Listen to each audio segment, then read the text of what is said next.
Hello and good morning, everybody. It's morning here in Cincinnati while we're doing this video, anyways. We're going to do a little video today. I think I'm going to call it, I don't know, initially in my head, I'm thinking Friday the 13th, part 2. It's going to be similar to this painting here. This one I call Camp Crystal Lake. Some of you may have seen the time lapse on TikTok and Facebook and Instagram for this painting. I've had a lot of people interested in knowing how to paint this, and so I thought I'd do a little tutorial on it. Now, there are things in this painting I want to change. There are things that, I like it, don't get me wrong, but if you paint or draw or woodwork or whatever, a lot of times you'll get done with a piece and look at it and go, yeah, I'd probably change that. Yeah, I'd probably do something different. And so we're going to make a few little changes to this, and it's not going to be a huge change. It will still be very similar to what we have here. There's no way I could paint an exact copy of this even if I was trying. That's just the nature of the beast. So we're going to give this one a good go. So let me set this painting aside here and see how much stuff I can knock off the tables all around me. There we go. So what I have done here, I have an 18 by 24 canvas. This was originally painted on a 16 by 20. This one's 18 by 24 because that's the size my wife wants. She wants an 18 by 24 of this painting to hang on the wall. So I have an 18 by 24 canvas, and I have covered the whole thing in black gesso and let that completely dry. It is dry to the touch. Now, before I put the black gesso on here, while it was still a white canvas, I took some contact paper and I cut a circle out and I stuck it on there because I want this area right here, this little circle, to be white. So that's going to be our moon. And I'll be honest, I don't 100% remember all the colors that I used that night. So we're just going to fly with it. But I do have my palette set up here with some paints that I know I'm going to be using. This may be all. I may need to grab some more paints. If I do, I'll let you know what they are. But right here we have titanium white, Indian yellow, alizarin crimson, burnt sienna, Van Dyke brown, and ivory black. And as I said, if I need more colors, I will let you know what those are, and I'll grab them and throw them on the palette. In addition, I have some medium here. This is an oil painting, so this is refined linseed oil. Now you can use an actual, oil medium, which this is, but they make little bottles that says oil painting medium. I don't know what all's in it. You can use that. You could use something like the Bob Ross brand, just to name one, of liquid clear. I don't particularly use a lot of liquid clear myself. I don't prefer it. I prefer refined linseed oil. The reason being is I find the liquid clear to be a little tackier. But, you use what you want. That's the thing about this, is you got to find what works for you. There's no right answer. There's no wrong answer. It's what works for you. This is your world that you're creating. This belongs to you. This is your creation. No one can tell you how it's supposed to look because it's yours. So don't let anyone try and steal your sunshine when it comes to your paintings. Just don't do it. It's not cool. Now, before I hit the record button, I moved my little rolling tray with all my paints all the way across the room. So hang on, I'll be right back. Okay. There. I have a squeaky chair. I am not set up as a professional YouTuber. I don't have all the fancy cameras, the microphones, the lighting, all that. It's just me with my iPhone and a little clamp-on light that's on top of the... Actually, I have my iPhone sitting on a different easel, but it's clamped on that point in here. So, I mean, this is the very first tutorial I've ever done. I've done a few lives on Facebook, but this will be the first actual tutorial that I've done. So, hopefully it all goes well. And if it does, we're going to be doing some more. I have over there, what did I call that one? Cool Breeze.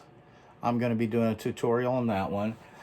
If you've seen my River Dragon, I will definitely be doing a tutorial on that. I've had a lot of requests for that one. The reason I'm not doing it today is because my wife said, do this one. And you know what? I don't want to get in trouble. So, I've got my paints. I have my brushes. Oh, as far as brushes go, I'll be using a couple of 2-inch brushes. Put those back there. I have magnets glued to the bottom of my easel here. I have a couple of 1-inch brushes. I have this little oval brush. This is a Bob Ross brush, a little oval brush. I really like it. It makes some really cool little bushes and stuff. I've got a couple of fan brushes over here. And I have a liner brush. And I have some little blenders. Believe it or not, these are makeup brushes. You can pick these things up on Amazon for like 89 cents a piece. And they work great. And then I have, of course, I have my knives. I have 2 different sizes. But I have a number 5 and a number 10. I don't know. But as you can see, 2 different size knives, which we will be using. So, without any further ado, oh, I almost forgot. I also have some black and white gesso. So what I'm going to do is I'm going to just grab a paper plate, and I need a special, very special brush. Oh, it's so special. This right here. This is called a chip brush. It will cost you, I don't know, 75 cents at Home Depot or Lowe's or Menards or wherever, you know, wherever you get your hardware. Okay, so got me a paper plate. I'm going to squirt some of this black gesso onto this paper plate. Not a lot. Actually, that's more than enough. So there's my black gesso. I'll put that over there. And my white gesso here. And gesso is an acrylic primer. It's a primer. So there's some white. There we go. All right. You can paint oils on top of acrylics. This is an acrylic primer. This black gesso that I have on here, acrylic primer. You can't paint acrylics on top of oils. Your painting will peel if you can get it down there at all. So, without further ado, I'm going to take this. Oh, there we go. I'm going to take this little contact paper off, but I'm not going to lose it because I'm going to use it again. And look, there's a moon. So I'm going to set my little contact paper aside, but I'm not going to lose it.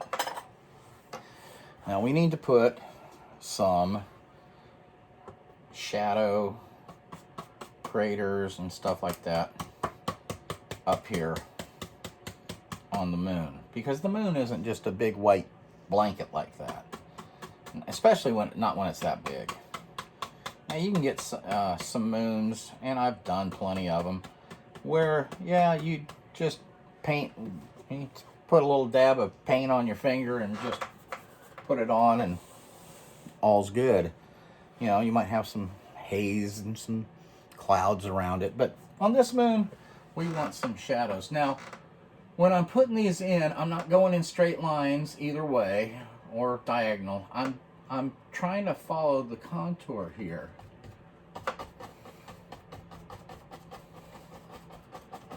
And if you want, there are plenty of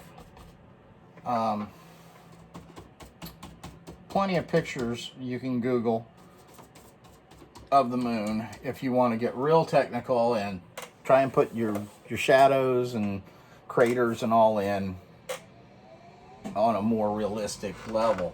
This, we're just adding a little bit here. Excuse me.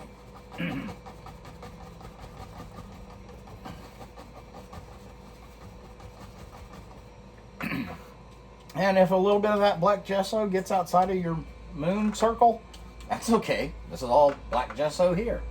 It'll just blend right in. Don't worry, it's no big deal. And you have to do this until you feel like the flavor is right. I have bought lessons from Mazart Studios in England. Mazart, M-A-Z-A-R-T. I 100% encourage you to, you know, if you're wanting to learn new techniques and learn from who I feel is probably one of the greatest artists I've ever run across in my life, Marion Dutton. She is the founder. M-A-Z-A-R-T, mazartstudio.com will take you to their website, and there you will find lessons you can actually buy.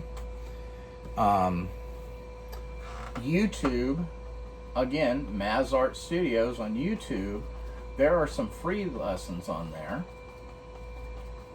But I was talking with Marion Dutton, not like we were having a conversation, it was kind of like a, you know, comment, reply to comment type thing on Facebook. And I told her something that I have come to realize is in painting, you gotta liken it to cooking. You don't want to bake. When you bake, you follow a recipe exactly, because baking is chemistry. But when you cook to taste. You cook to your taste, what tastes good to you. That's how I see painting. You paint what feels right, what feels good to you. And you know what feels good to me right now is to take a little bit of this white and a little bit of this black and make some gray. Yeah, that looks like it's probably a pretty good color. All I'm doing is just taking my chip brush and I'm just tapping it, because I just want really the ends of my bristles, which there's a big blob right there. Hang on, let's get rid of that. I just kind of want the ends of my bristles to have some paint on them. Then I'm going to just go up here and just kind of put some gray in. Wherever I think it might need it. I think I might need a little more black right up here, so I'll just get a little bit of black. There's no right, there's no wrong. You do what you want to. This is your painting. All right, I'm digging it. I'm digging it. Make up a little more gray here. Now the nice thing about this chip brush is it has served me well. But as you can see, it's not the straightest brush in the world. I've used the crap out of this brush. So this one, I'm not even gonna bother trying to clean off with some water, which acrylics you clean with water. I'm not even gonna try. This one's just going in the garbage when I'm done. And I'll have to go buy some more. Okay. And that's good. As I said, that was too much gesso I put on there, but I'd rather have too much than too little. This gesso I buy, I do a lot of shopping at Hobby Lobby and Michael's. But that gesso is on sale at Hobby Lobby every other week, half off. This big bottle of white, yeah, this big bottle of white, they got it listed for, I don't know if you can see that, $9.99 every other week, 50% off. This one's a little bit cheaper because it's a smaller bottle. Every other week, 50% off. I'm down with that. I like the 50% off. So that plate's gonna go in the garbage. The brush is gonna go in the garbage. There we go. Now I am going to grab my hair dryer just because I want to speed up the process of this drying. This will dry relatively quickly. I mean, you can go up and fix yourself a cup of coffee, come on down, and it'll probably be dry by then. Haven't quite woke up yet. But if you hit it with a hair dryer, it'll dry real quick. So let's just dry this.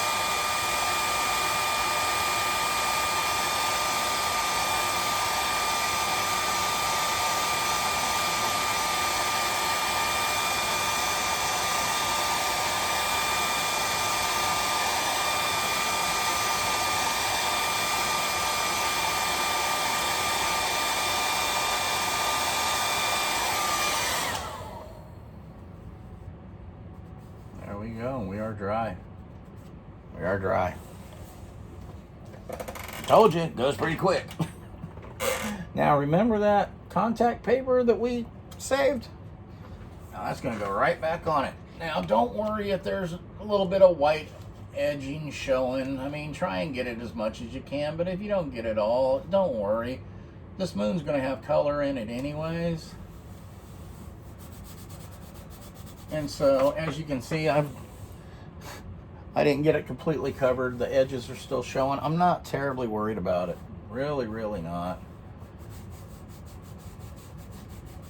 I mean, if you really wanted to, you could take like this is a chalk pencil, and you know, you could make you a mark there and mark there, and that way you know where it goes when it's time to put it back on, but it's really not a big deal.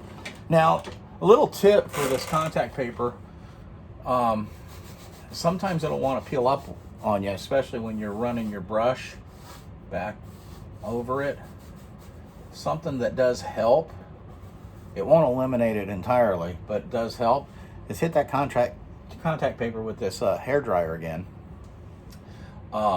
And when you're doing your brush strokes, try and stroke from here out, instead of bringing it in, because when you bring it in, those bristles can catch and actually peel it. But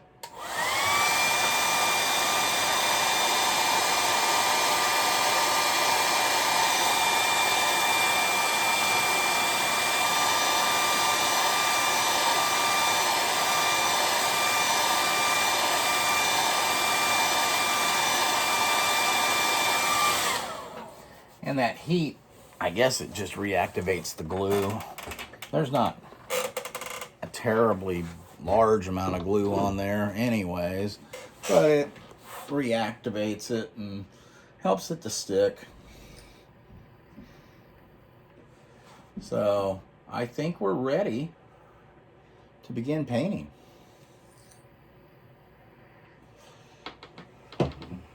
All right, so what I'm going to do is I'm going to take my medium, and as I said, I use refined linseed oil. It's what I like. And I'm going to take this here 2-inch brush. Now, if you take a look at this brush, this is a very special artist brush. The name on it is Purdy. That's a Purdy brush. Yeah, I got that at Home Depot. No, I got that at Lowe's. It is a natural bristle brush. Now this one comes from an art supplier. It is a very nice natural bristle brush. This one was cheaper. If you look at them, the bristles on the Lowe's brush are a little bit longer, but honestly, it does a great job. There's nothing at all wrong with it. If you're just wanting to get in to oil painting on the cheap, there's nothing wrong with that. You can do it. This brush right here came from a paint store, you know, a Sherwin-Williams or Porter Paints or something like that, some paint store, because it's hard to find a 1-inch natural bristle brush at a hardware store, but a paint store has them. So I'm just going to take that oil and I'm going to put that oil all over my canvas. They call this oiling out. So I'm going to oil out my canvas. And the nice thing about a canvas, black canvas, is I can see where the oil is. If you get it on your contact paper, no big deal. That stuff's going to come off here in a little bit anyways. But it's important you have a good coverage, very thin, very, very thin layer of your medium, but you want it over everything. Everything. So you can see where you've been, where you need more.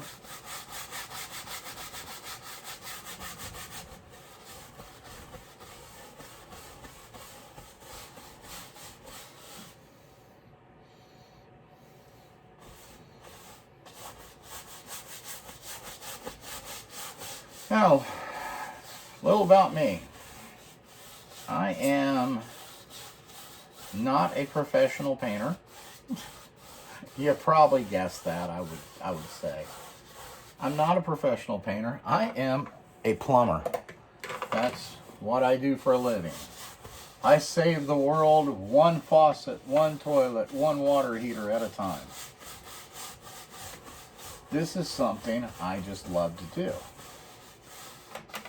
Would I do this for a living? Oh, let me tell you, if there was any way possible, yes, I would. If it would be financially feasible, oh, you better believe it. Because, I mean, how many people get to say they make a living doing what they love to do? That light, I don't know if that light's going to help us or hurt us. You know what? I'm just going to take it up there for now. Not a whole lot of people get to say they make a living doing what they love to do. And I would love to do this for a living. I've been doing plumbing for a lot of years. A lot of years. But it's been a very good career. But I'm getting old. And slowing down doesn't sound like a bad thing to me at all. But when people ask me, why don't you do this full time for a living? I tell them, well, they call them starving artists for a reason, and I like to eat. So I gotta have my day job pay the bills at this point, anyways. I started painting February 2nd, 2019. And I just dropped a brush. Let me grab that. I started painting February 2nd, 2019. The only person who knew I was going to go take a oil painting class from a Bob Ross certified instructor was my wife, Laura. I didn't even tell my friends until I was there because I was afraid, you know, what if I can't do this? What if I try and I fail? Let me ask you something. What if you try and you succeeded? Yeah. Something to think about. We always look at the negative. Look at the positive. What if you tried and you were a success? What if you tried and you found out you absolutely loved this? What if you tried it and you found out it was your passion? And it doesn't have to be painting. It could be anything in life. So don't let the fear of failure keep you from trying to pursue a dream. Don't let it. So February 2nd, 2019, I was 54 years old, 5'4", and I took the class. I fell in love with it. I've been painting ever since. I started off doing all wet on wet, which this is a wet on wet painting. I have moved on to trying other techniques and other methods, and I love it. Just because I try something new doesn't mean I won't do wet on wet, because this to me is, this is my foundation. This is where I came from. And I really enjoy it. I love doing these kind of paintings. I like doing the other types too, but these I really, really like. So I've got this canvas completely covered in my medium. Now I'm going to take a paper towel and I'm going to wipe it off. But Dale, you say, didn't you just put it on? Why are you taking it off? I'm going to say, yes, you are correct. I did just put it on. And now I am taking it off. But what I'm taking off is the excess. And what's going to be left on the canvas is exactly the amount of medium that I need. The thing is if you have too much medium on your canvas, your painting will tend to start sliding down the canvas. I know this not only because I have been told this, I know this because it has happened to me.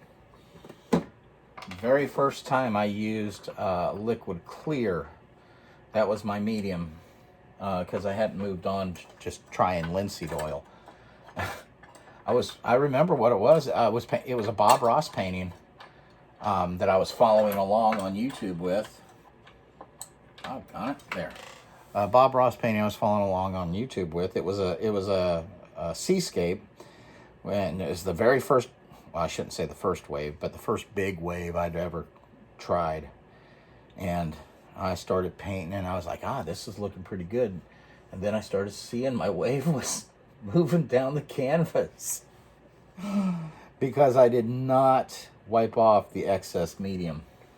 So now that we have our excess medium wiped off, I'm going to take that same brush and I'm going to go right here. I'm going to go into this Indian yellow. Indian yellow. I'm just pulling it out and tapping it in. By tapping, what you're doing is you're getting a nice even distribution of color throughout the bristles. So I am not one that usually holds my palette. I like to have it. I've got a little table sitting right here, and that's how I like to do it. I don't stand. I like to sit because I'm much more relaxed that way. Okay, now right here, what I'm going to do is I'm going to take this Indian yellow that I have on my brush. I'm going to start right here around my moon, and I'm just going to start putting that in.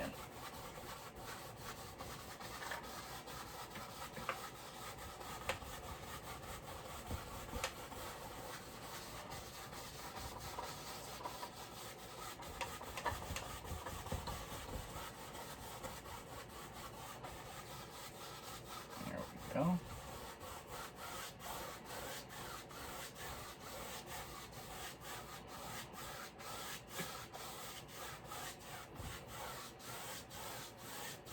Now the corners, I'm just kind of going out in the corners. I don't really have any yellow there in the corners. That's all right. Don't worry about it. We'll get to that. I'm going to get some more of that yellow, same color. Tap it into my bristles. And I'm going to bring it down here. I'm just going to put some down here. Now, you're probably saying, boy, that is not showing up real well, Dale. That's okay. This is a transparent color. It is transparent. And so that means when I put it on, my canvas should still look relatively dark. You can see a little bit of it here. Yeah. Doesn't really look too much like yellow. Kind of looks a little bit green, doesn't it? It's all right. had a little hair on the canvas. If you get a hair on the canvas, don't sit there and try and pick it off. You'll chase that thing all over your painting. Just take your brush, and it doesn't matter if it's a fan brush or a 2-inch brush, turn it this way and just lift that sucker off. Okay, there we go. I really want the yellow concentrated more around the moon. Okay, now I'm going to take my alizarin crimson. Same brush, dirty brush, doesn't matter. The crimson's going to mix with this yellow anyways. So,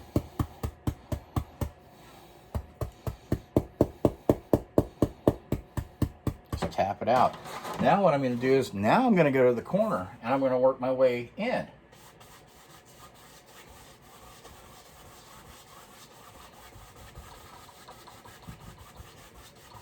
I want it more crimson around or away from the moon. I don't mind if the crimson comes into the moon, but I want it more crimson away. Same with down here. I don't care if it mixes with it, but I want less yellow and more crimson towards the edges. I do kind of want it to mix. I want it to kind of blend. There we go. But it doesn't have to be, I don't want it to be the same color all over. Now you're probably looking at this and going, well, you don't have a whole lot of color there. Not yet. Give me a minute. We're gonna make it have color here in just a little bit. This is all just getting prepared. There's a hair. Oh, missed it. Okay, there we go. There's a hair. We got it. There we go. All right. Another thing I do is I go through a lot of paper towels. Now you can use rags, just old rags, which I have a pile of them sitting over here too. I get socks that get a hole in them. Guess what? They make great painting rags.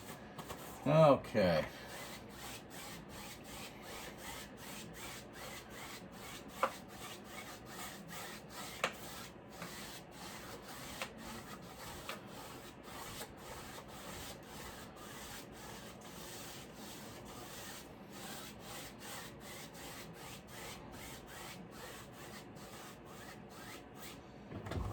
Here's my reference. There we go. All right. Okay. We'll just put that brush over there for now. And so far, this is what we have.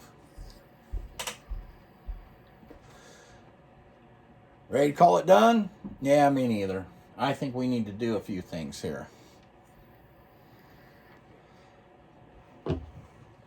All right, so now I'm going to take a 1-inch brush and I'm going to go into some titanium white. Don't need a whole lot. Don't need a whole lot of color. Don't need a whole lot of titanium white. Itch under the nose while you're painting, no bueno. Okay, now I want to start putting some clouds in. So I'm just going to use a corner of the brush here. I'm just going to start making little circles.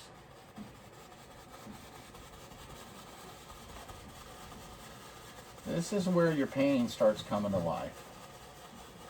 There we go. Now in that, I'm going to take me a rag, or not a rag, a paper towel. It's going to wipe off. Because I'm picking up that paint that we put down.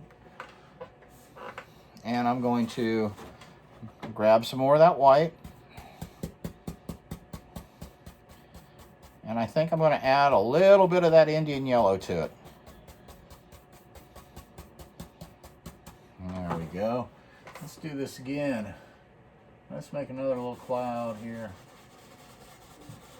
I'm just making circles and I'm keeping my brush moving.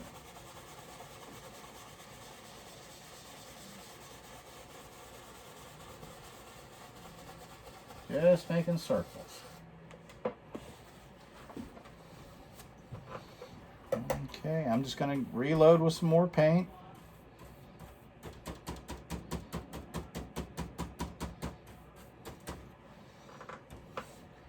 Let's do some more here.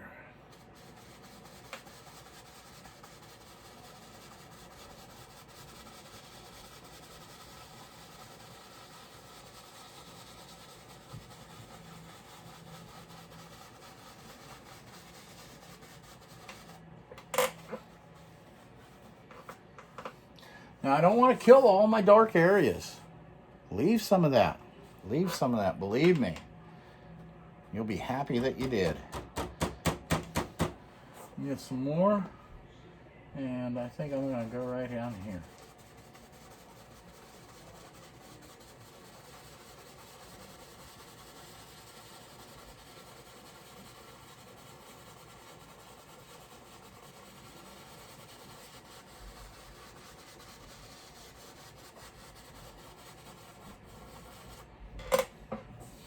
Okay, well that's a good jumping off point there.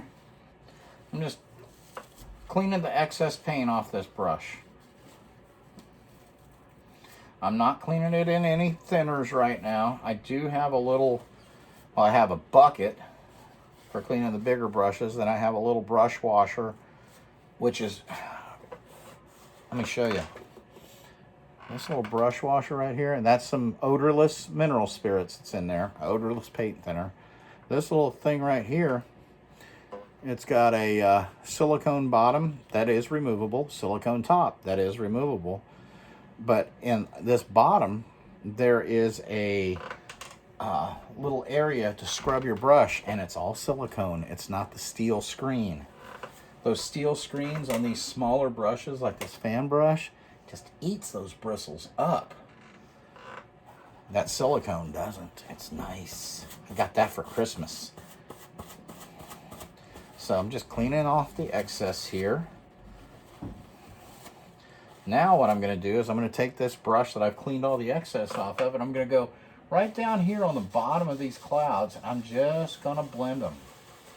I'm using little circular motions, just like we did before. I'm just going to blend them. There we go. I'm going to blend this.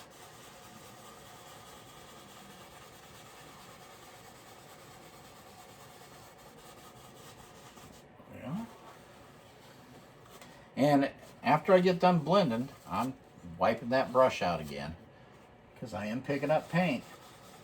The thing is with the painting, oils especially, if there's paint on your brush, you're painting. If there's no paint on the brush, you're blending. And that's what we're doing right now. I just want to blend. Just want to blend this.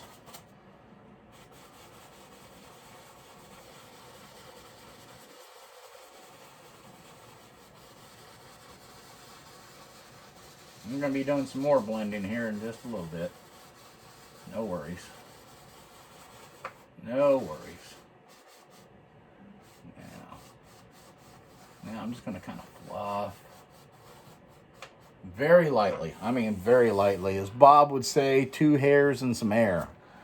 I'm just lightly lifting the tops of these clouds and fluffing them up. I don't want to lose that edge up there. I'm just kind of lifting and fluffing.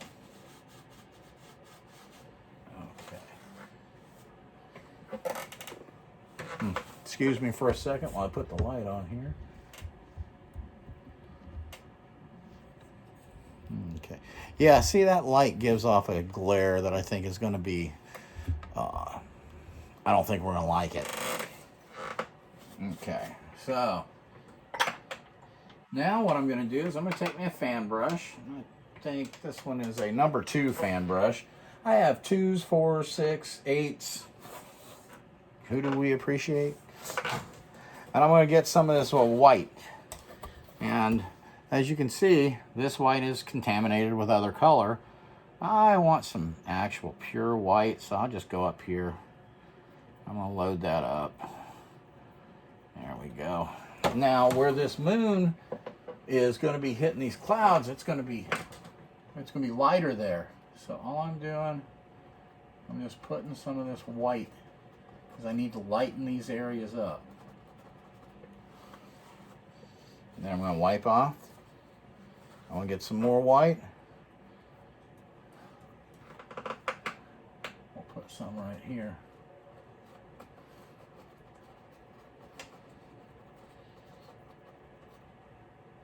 And you don't have to have a steady hand to do this.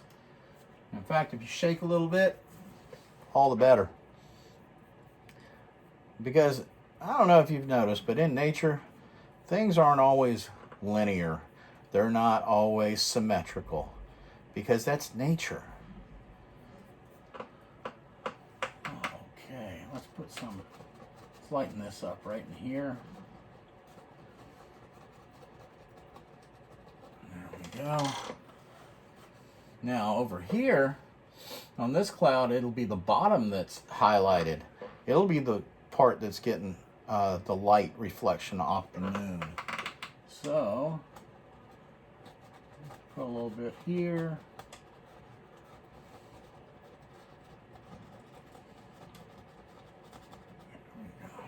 And we may be doing this step again. It kind of depends on what it looks like when we remove the contact paper.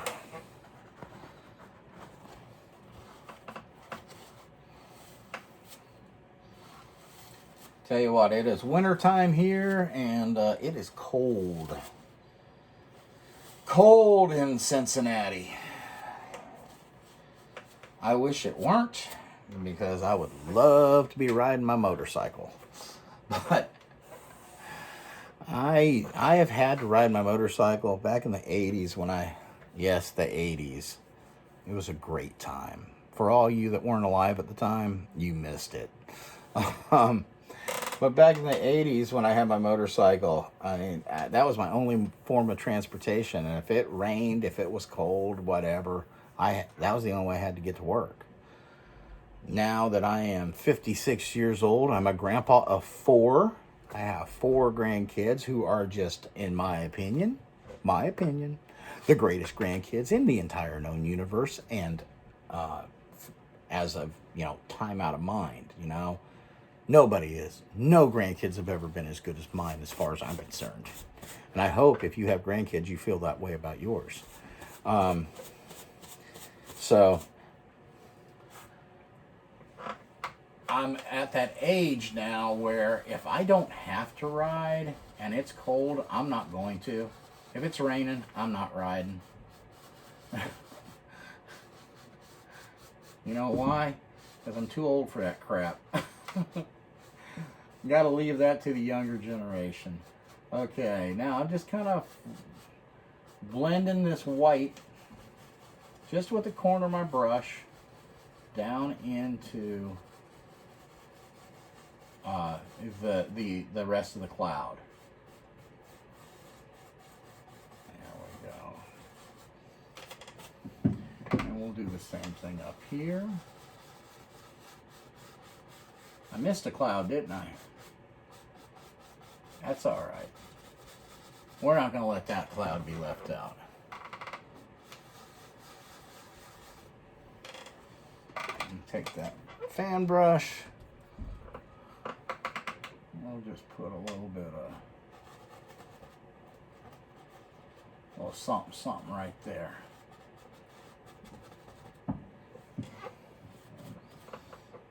Maybe we even have a little bit right here.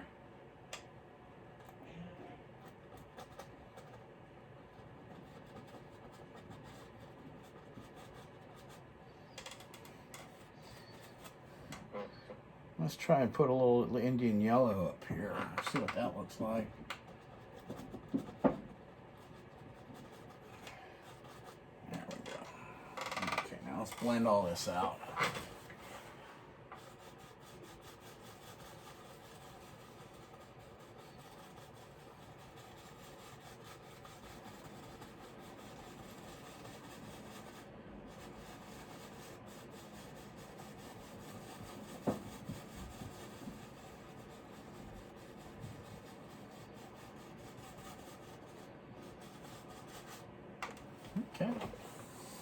All right. Well, I'm pretty happy with that so far. So far, so good. Now, something I always highly recommend is push away from your painting, step back, take a minute, study it. See what you think so far. And right now, just from where I'm sitting, I don't know if it's a flaw in the canvas, if my brush hit it or what. I see one spot I don't like that I'm going to take care of, but I'm going to keep looking at the rest of it. Take a little drink of coffee.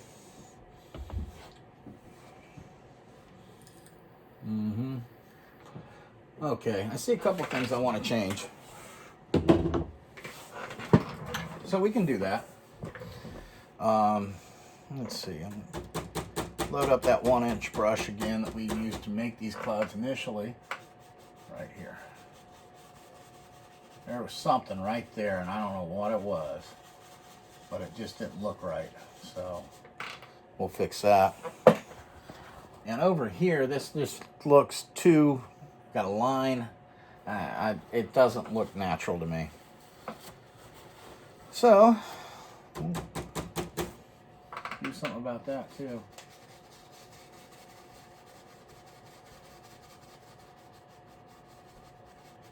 You know why? Because it's our painting. We can do what we want, right? I'll do what I want.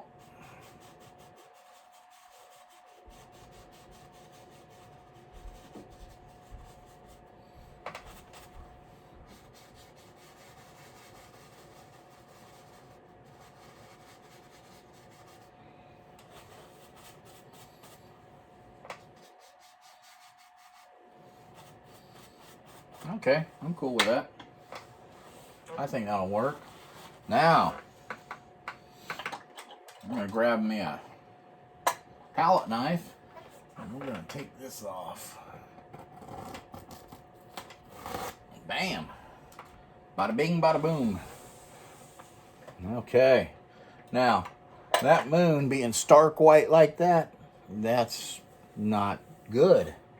That's not good. So now I actually am going to wash my brush. I told you I had a bucket here. I'm actually going to wash this brush off.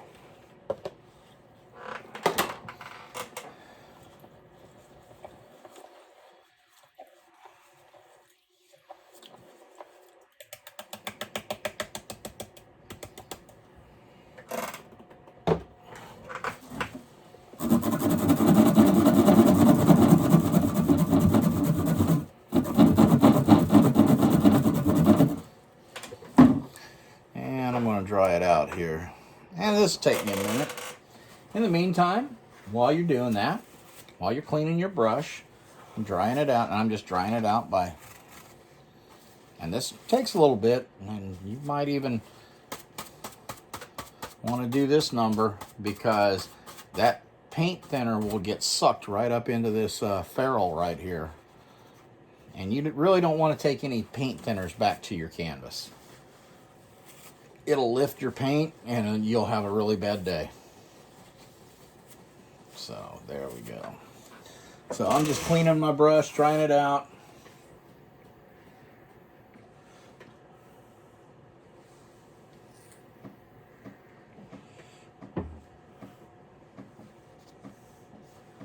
Okay. There we go. Nice clean brush. Now, what I'm going to do is I'm going to take that Indian yellow, I'm going to add some crimson to it. And you know, yellow and red, which Indian yellow, crimson is a red, kind of makes an orangish color.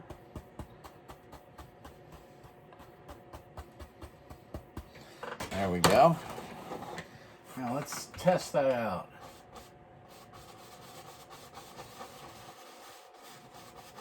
Now, since these are transparent colors, you'll still be able to see all those moon craters. Not moon critters, moon craters. the craters and the shadows that you put in. You'll still be able to see those. And I'm just putting that on. If I go outside the line, you know, life is not over.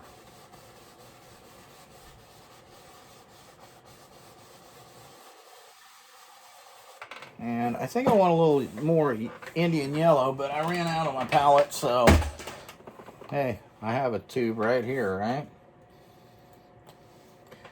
Let me show you a little something.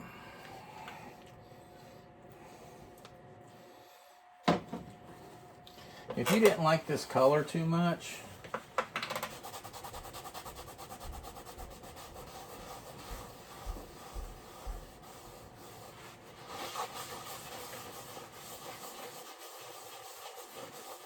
there we go. Wipe it off a little bit.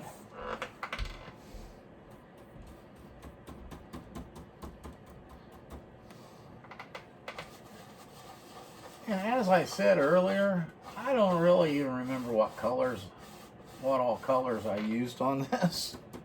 So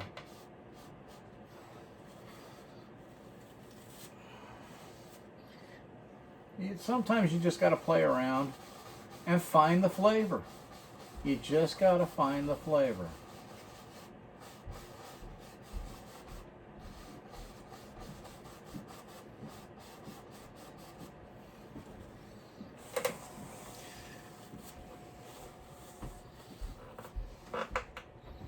Now, if you add white to it, white is opaque. It will wipe out your shadows and stuff. But if you use just a little bit,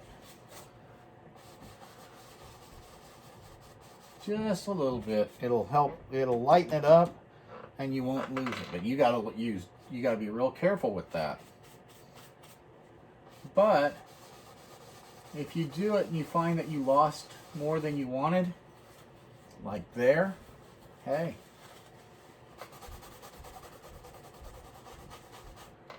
bam, and we're going to add a little touch of crimson, a little touch of Indian yellow, and we'll get that right back to where we want it. There we go.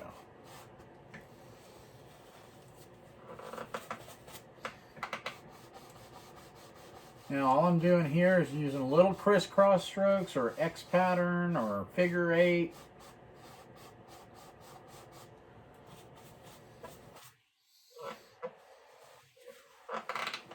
There we go. And you know, I'm just not feeling this moon today. I'm just not.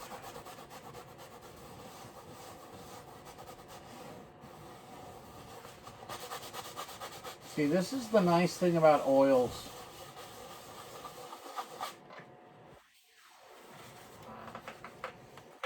It's a nice thing about oils, huh?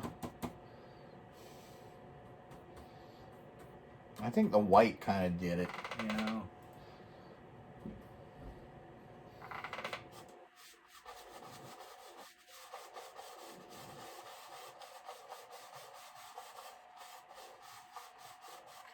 But, you know, sometimes I tend to obsess about something a little too much, because in the end, I'm going to have a tree limb coming over here and being in front of that moon anyway, so, yeah. Now, something else I would like to do, I want to bring part of this cloud right up there in front of right there in front of that moon. So I'm just going to take me some of this white on my fan brush and go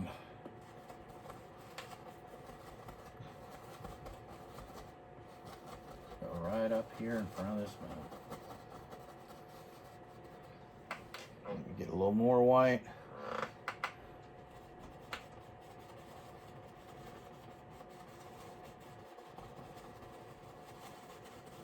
I don't want to cover up the whole thing. So sometimes, as Bob would say, sometimes it gets feeling so good you just keep on going. Sometimes you got to tell yourself stop. So we'll just blend this.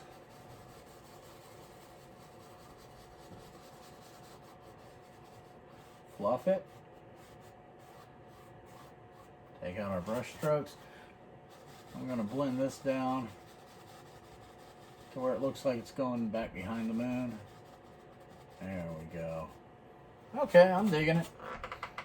Now very lightly, super lightly. Takes a very light touch at this point. There we go. Now I'm gonna again sit back and check it out and see if there are any changes I want to make.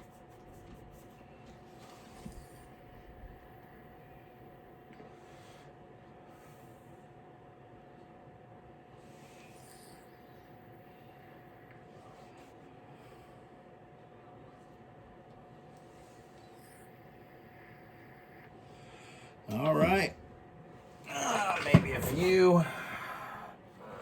Let's take this brush. Maybe we got a little floater right there. Maybe there's one over here.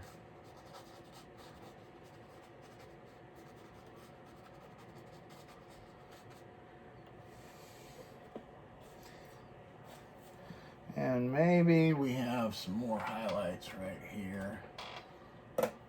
And this is all, you know, you're going to have plenty of time. Take your time, figure out what you want, where you want it. And another thing is let's say that you painted this and the next day you look at it and go, man, I wish I'd have added something here or something there. Well, your painting's still wet. Put it on your easel, put it in.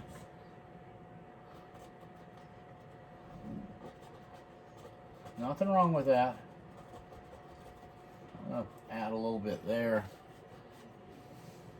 And notice when I'm putting this paint on, I'm just kind of like...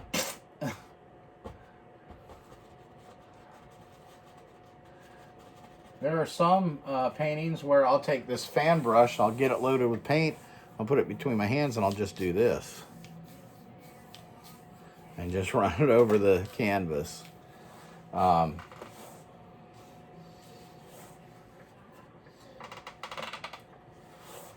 Seems to work. Now let's kind of blend this out. Fluff.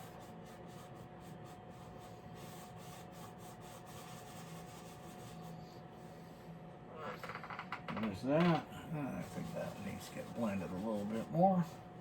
Okay, cool. And as you can see, I am going through some paper towels. I think I'm on about number 8.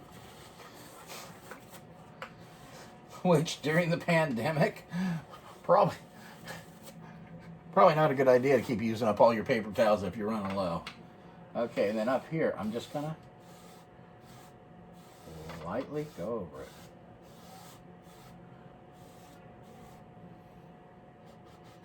I might even fuzz it out a little bit.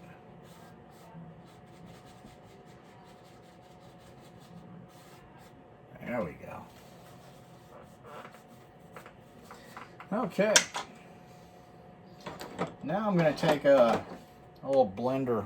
Remember that makeup brush I was telling you about? I'm just going to kind of very lightly, just with the tips of the bristles, just go through and just kind of soften everything. Just soften it out. I don't want brush strokes now. I know some of the old masters, they would go back and put brush strokes in. And there's nothing wrong with that. If that's the way you want your painting to be, then by golly, go for it. Remember, this is all you. This is your world. I can't tell you how to paint it. I can show you the techniques that I use to get what I got. So, and I do apologize about my squeaky chair. Not a whole lot I can do about it. I don't have a Patreon account, otherwise I'd say send me some money and I'll get a quieter one. Because I can't afford one right now. I'd like one of those nice gaming chairs. I'm not really a gamer. I play Dishonored. I have all 3 of those. And I play Thief. And that's about it. And I don't play online because I ain't gonna lie, I'm not good enough. I'm really, really not. Okay. Well, you know what? I'm kind of digging that. I think I'm good there. I like my sky. And so now I'm going to get ready to put in some mountains. What do you guys think about that? Let's put in some mountains. So what I'm going to do, well, first off, let's clean some of this stuff up. I don't want to get rid of this orangey mixture that I have right here. I really don't. Because I might use that in my mountain. So right now what I'm going to do is I'm going to take some ivory black. I'll take some Van Dyke brown. Maybe some of that crimson. I'm just going to mix that up. And when you're mixing your paint, pick it up, turn it over, put it down.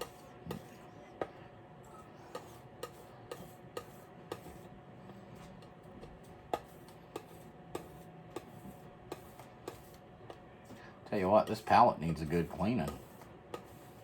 Noticing it's a little bit rough with that knife. Okay, so I'm going to pull that out flat. I'm going to cut me off a roll of paint right there. And we're going to build us some mountains. So, maybe right here.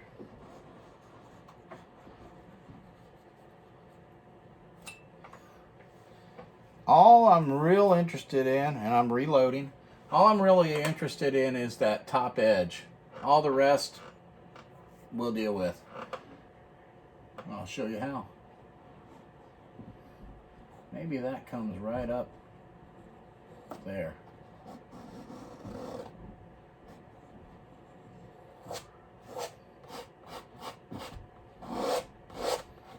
And I'm just scraping away the excess. There we are. Wipe it on a paper towel, reload. And maybe over here, this one has this one goes on up.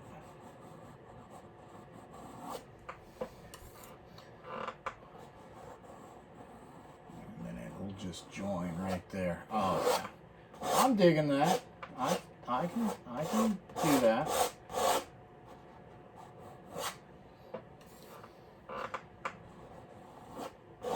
Okay. There we are. There's the shape of our mountain, somewhat.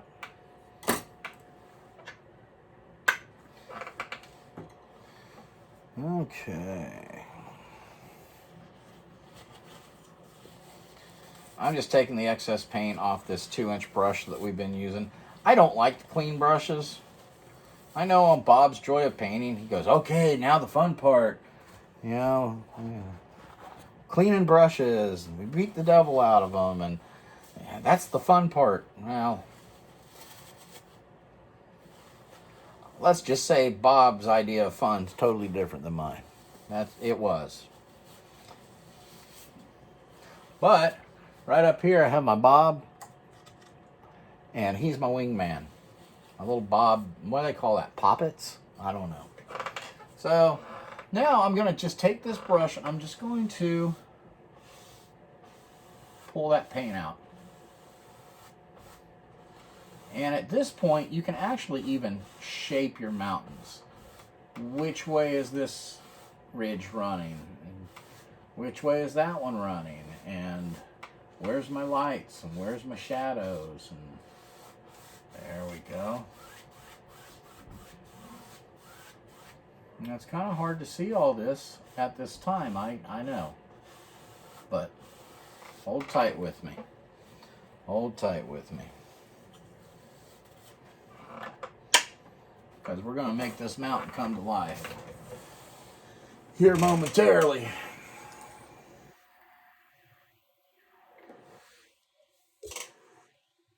All right.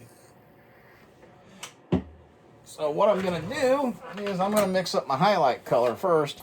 Now, As you can see, this white's kind of polluted right here. That's all right. I'm going to take it. I'm actually going to use this. I'm going to put it right there. I'm going to put me some burnt sienna with it. I'm just going to mix that up. And I'm going to leave it kind of marbly. Okay. A little bit marbly. Pull it out. Oh, hang on. There we go. Pull it out. I'm going to cut me off a roll of paint.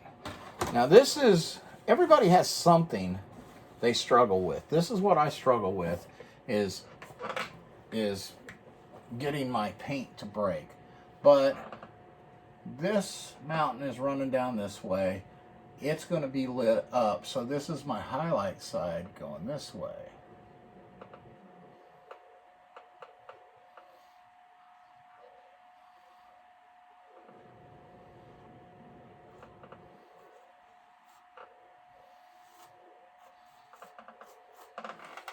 There we go. And maybe it.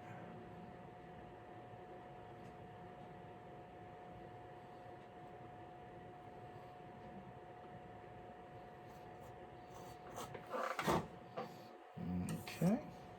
I'm just reloading. Now right here, this is going to be lit up. Actually in both directions. It's right underneath our moon.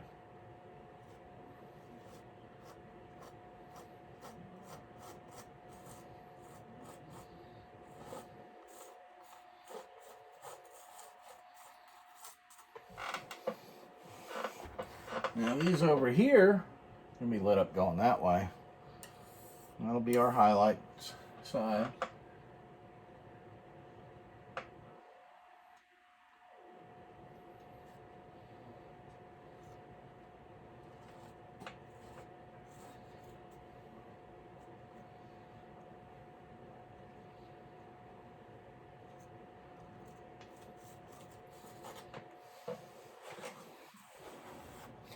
Now I'm not real happy with this over here quite yet. Give me just a second and we'll see if I can make myself happy with it.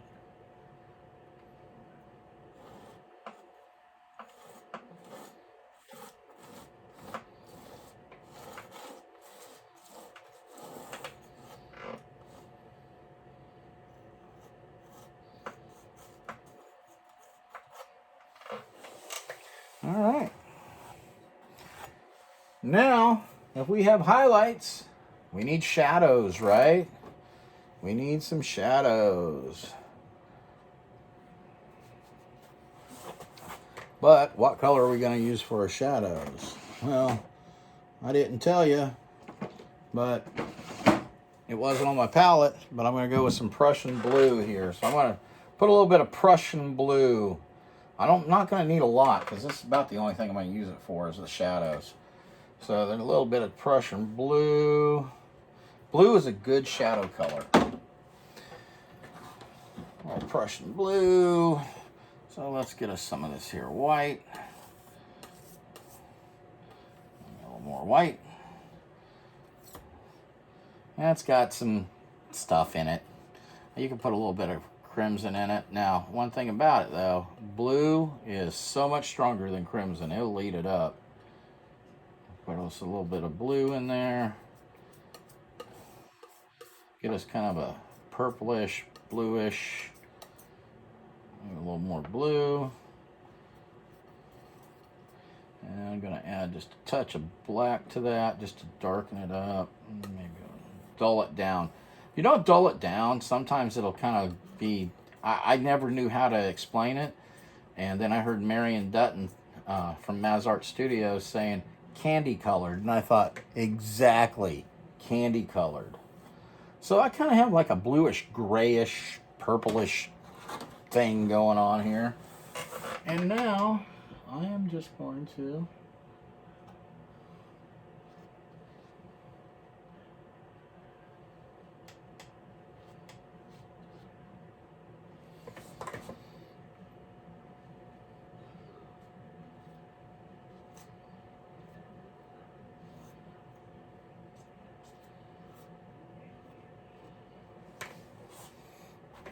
there. Where is it? There it is.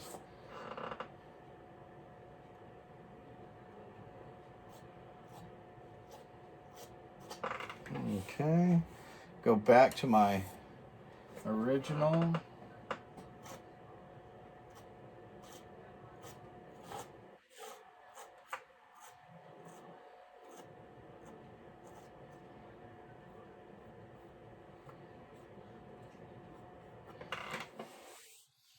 There we go. Where's my shadow color? Maybe have a little bit of shadow going right in here.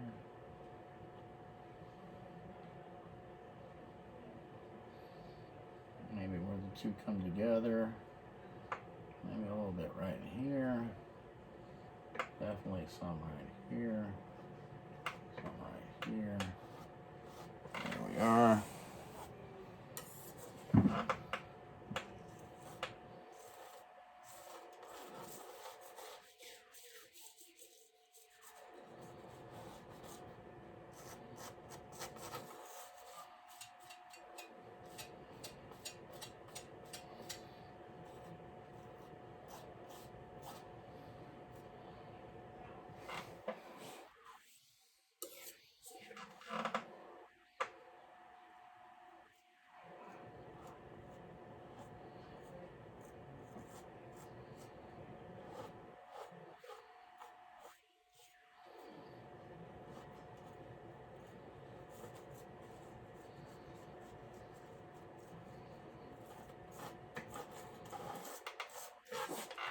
All right. Okay. Now I'm just going to sit back and look at it.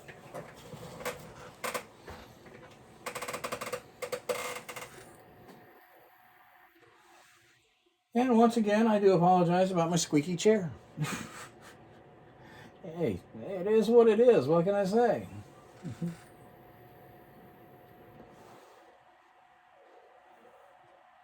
Yeah, I'm liking this.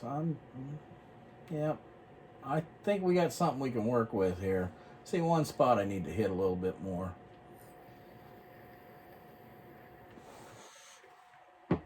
And it is very important to step away and kind of see where you're at, where you're going.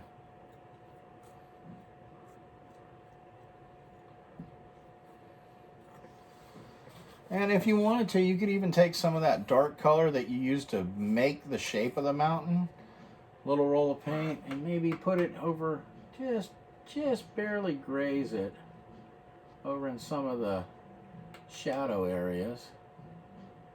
Heck, you could even do it in some of your highlighted areas, because not everything is nice and smooth. I mean, if I did this,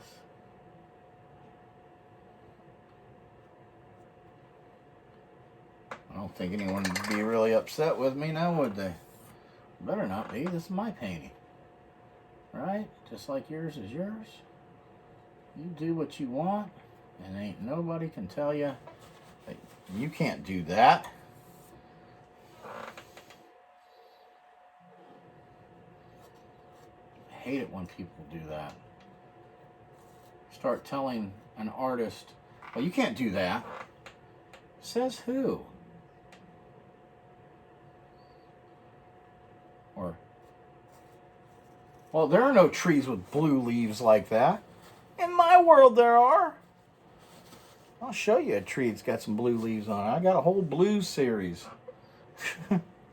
that's all black and white except for the leaves on the tree. All right. So now what I want to do is I just want to kind of fuzz out the bottom of this.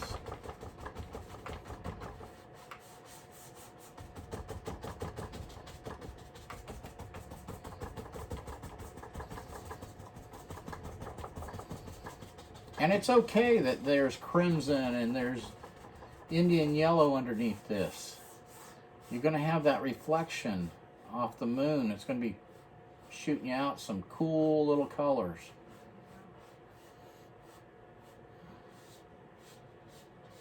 Just kind of blend this out.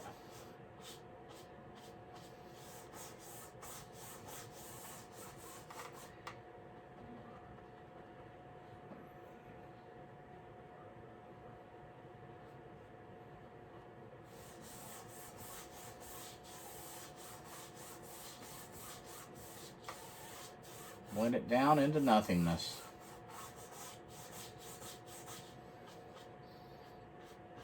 I'm going to soften this up just a bit right there along that ridge. I didn't like that hard line right there.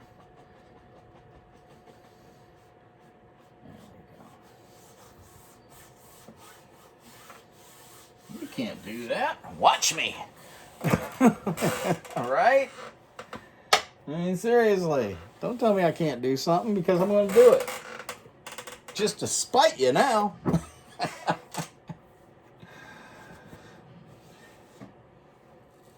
Yeah, and it's real important that, especially when you're new to painting, let's be real honest here. I don't have a lot of formal training. In fact, I think the last art class I took in school was probably about junior high school, because I would avoid art like the plague. I didn't like it. I didn't like art. I've never painted before until 2019. I really didn't want anything to do with any of it. And wow. Then when I discovered art, discovered how to paint, took the one painting class, I'm hooked. I am absolutely hooked. And there is nothing wrong with that, right? Okay, I'm just sitting back, checking things out, see what I think. And I think I can do, I think I can live with that. Okay. But Dale, what about the water?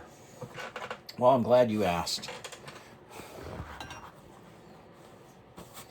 Here's what I'm going to do.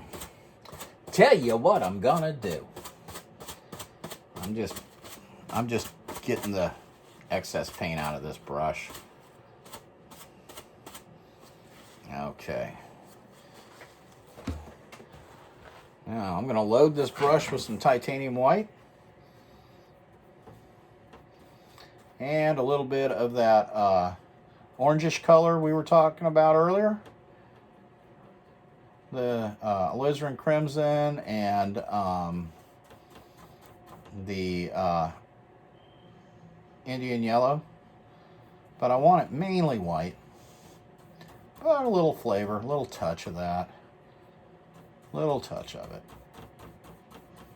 All right. Now that my brush is loaded, I want to hold it right here and right underneath my moon. I'm going to come down. I'm just going to start working my way down. I'm lightening it up as I get to the edge. Now, you see that edge? You see that edge? There is a difference. I don't know if it's coming very well on camera, but I'm just going to flip it over. And I'm going to do the same thing, going the other direction. Lightening it up as I get over here. There we go. All right.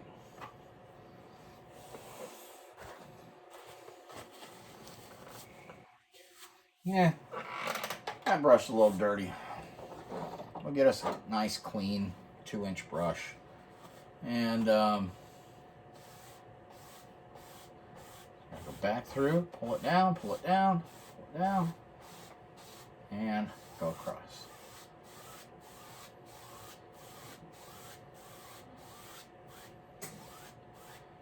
Down.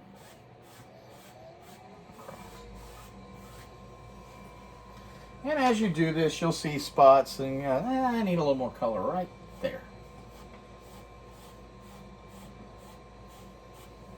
And that's okay, you can do that. Pull it down, go across.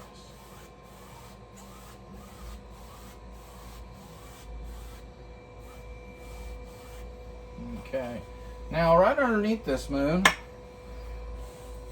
it's going to be light. I mean, that's our light source. So I'm going to take some white and I'm just putting it on my finger, running it around in a circle. See?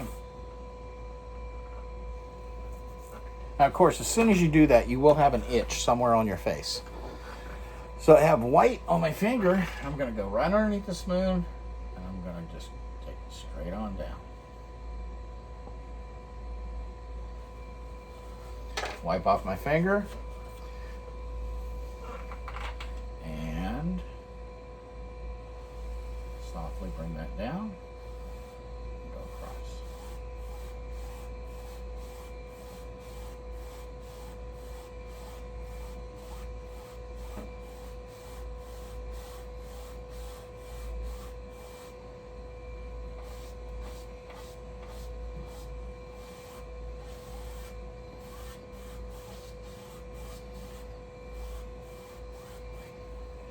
Okay, now I'm going to take this little blender and I'm going to do the same thing.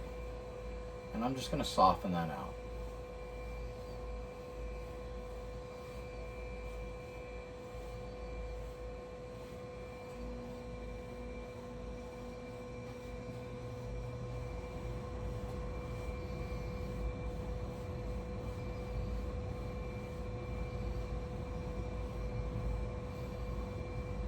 Okay.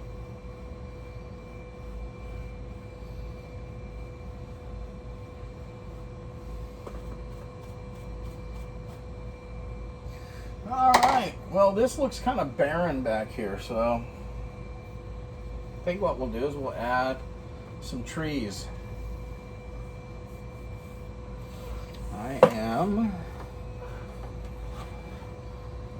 What kind of trees shall we add? Yeah, maybe we'll just add a few pines. There were no pines in the other one. Maybe we'll add a few pines. I just have black, and I'll get a touch there of white, just to gray it out a little bit. We'll see what it looks like. Now, I'm going to hold this brush just like this, up and down. And I'm going to use this top part of the brush. And I'm just going to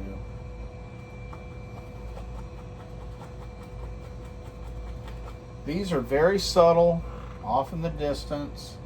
You're not going to see a whole lot of detail, and that's okay. Just have me a little grove of pine trees right here. Maybe we'll get a little bit darker there.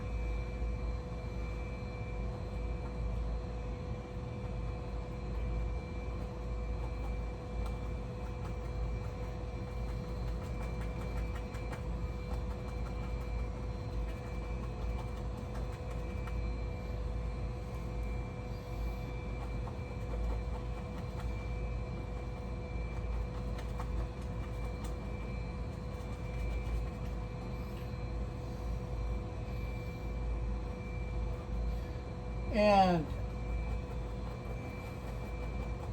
I'm putting these in, like I said, no real detail. No real detail. There's that. Maybe I'll put us in a little tree back here, right there.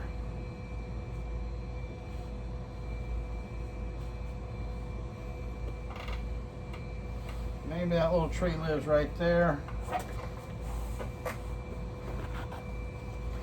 And we don't have any detail.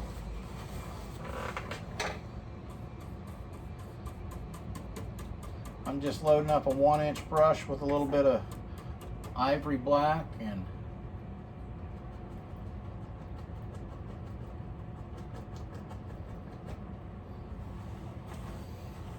then maybe we'll put a little something around its little foot.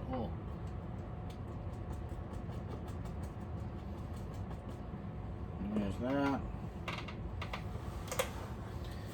And maybe we'll just add a little bit of color to it, just a little highlight here and there. And there we are.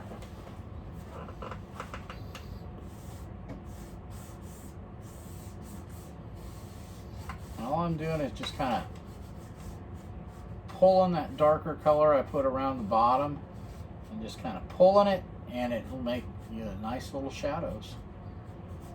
There we go. All right. Okay, well, we've got our water, we've got our sky, we've got our mountains. We need some foreground here, but before I do the foreground,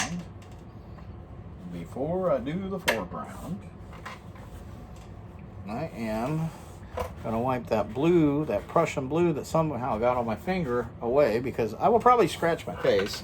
It'll probably be right up around my eye, and it'll look like I have blue eyeshadow on. Believe me, it's happened. So I'm going to take my palette knife, and I am going to take some of this white. I got some white. I'm going to add some of my linseed oil to the white just to thin it down. Now, if you had liquid white, you could use liquid white for this. I just don't feel like going over there, opening up the can and getting it out. Okay. So I'm thinning it myself. There we go.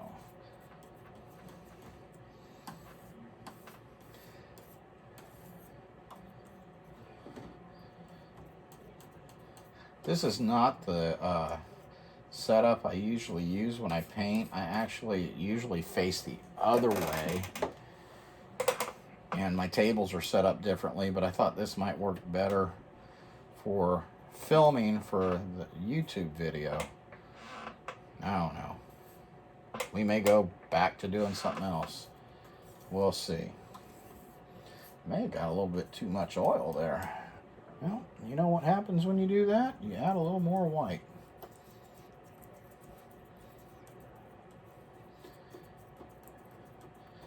We ain't gonna get real excited about it.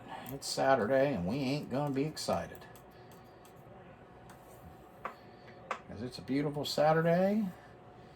I'm going over, I haven't delivered my Christmas presents. I say mine, my wife and I haven't delivered Christmas presents to our grandchildren that are here in Cincinnati yet, due to everything. You know what I'm saying? Due to everything. So I'm going over there today, take those, so I'll get to see my two little buddies. Okay, now I have some thin white, and what I did was I got a little roll, but I got it on this side, and well, there's a little bit on that side, but especially on this side. Okay, now I'm going to decide where my shoreline is, and I think my shoreline is going to be like right here. I'm just going to start putting in a little water line. Now it's important that you keep these lines straight as you can, because if you don't, it's going to look like your water's wanting to run off the edge of your painting.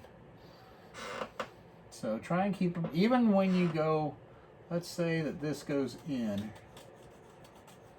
all the way over there, and then comes back out. Still try and keep that as straight as possible.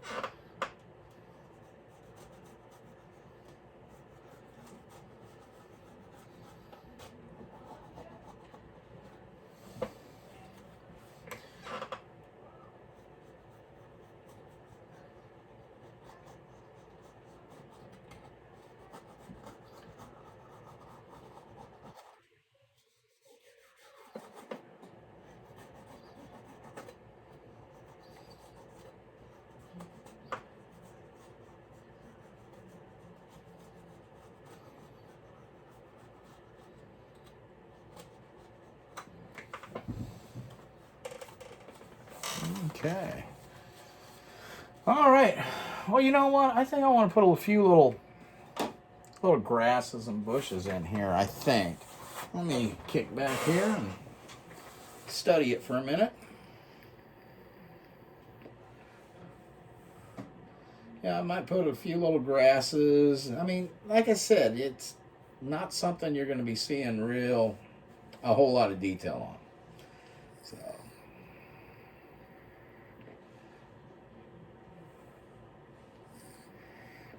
So, in order to do that, take me a different brush here. What I'll do is I'll take that blue. Remember, I put some Prussian blue out on the palette. I'll take some of that blue right there. I'm going to mix it with a little bit of Indian yellow, because as we all know, yellow and blue, it makes green. There's that, there's that. And you just keep mixing until you find the flavor of green that you want. Might add a little bit of white to it because, oh yeah, there we go. There we go.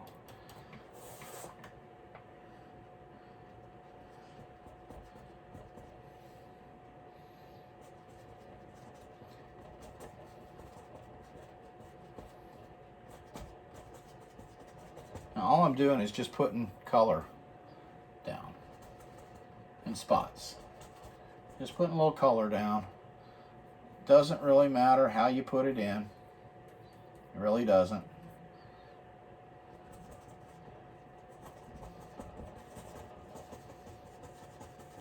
I'm keeping my brush horizontal.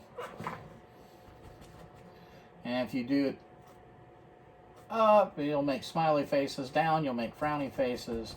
Straight on is about what you want.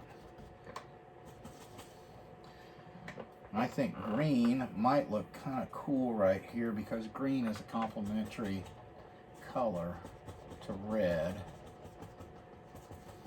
Of course, I might just make a brown, which that's okay too. I'm not real worried about it. Okay. That's enough there. Now what I'm going to do is I'm just going to put a little bit of oil on a liner brush, little liner brush. I'm just going to come up here in this paint and I'm just going to lift.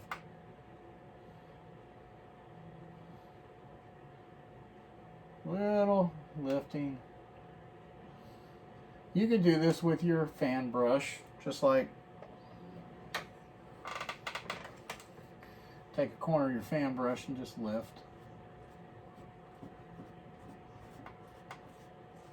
And sometimes you'll have a great idea and try it and go, I think it would work better with a different brush, which is exactly what just happened.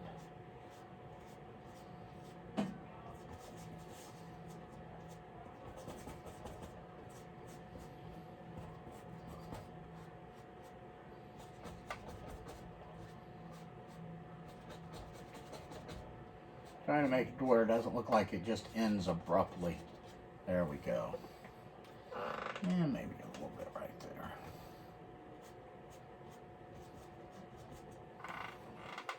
There we go. Okay, I'm cool with that.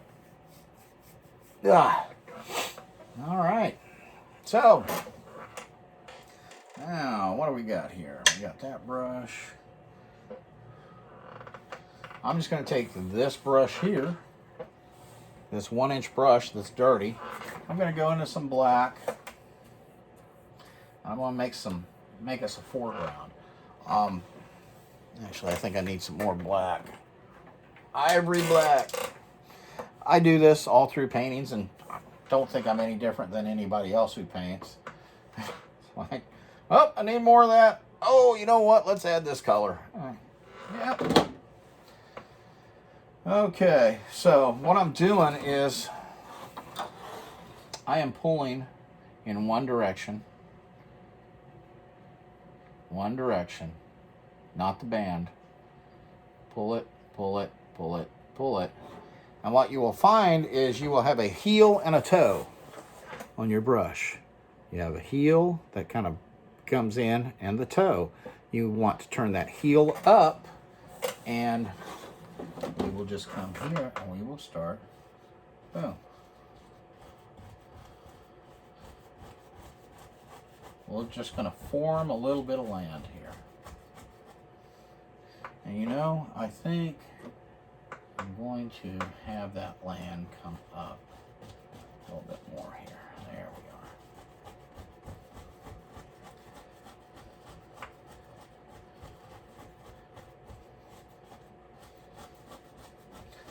And this dark is going to wind up being our shadow color in this. We're not going to want to get rid of all our dark, because quite honestly, you got to have the dark in order to show the light. As Bob once said, I've probably said it more than once, but as I heard him once say, you got to have the light to show the dark. You got to have the bad times so you can appreciate the good times.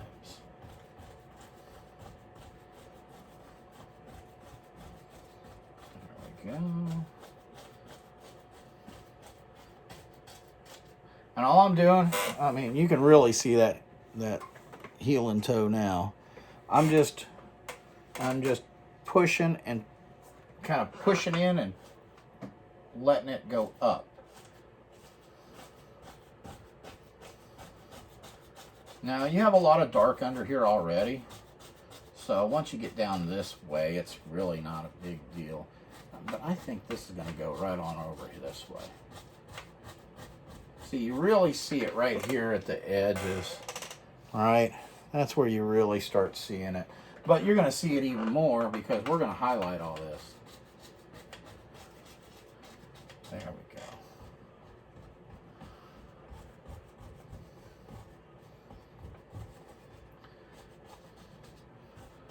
go. Okay, slow down, Dale.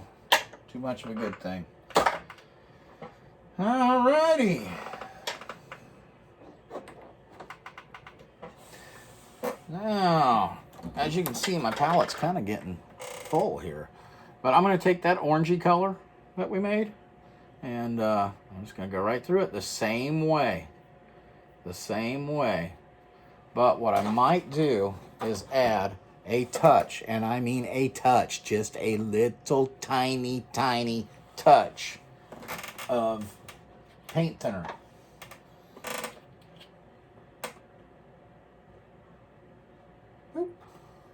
Because a thick or a thin paint will stick to a thick paint. So I just want to thin this out just a touch. And now we're going to come up here, we're going to make us some bushes. And it's going to be kind of subtle. I might add a little bit of white to that only because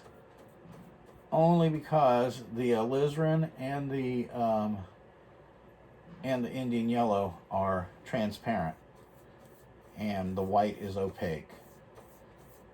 So, oh yeah, there we go. That's what we're looking for. Just making some bushes. Now I'm doing the same thing. I'm pushing, I'm letting those bristles go up, but I'm also turning my brush different angles. And I'm not killing all my dark. Please don't kill all your dark. All right.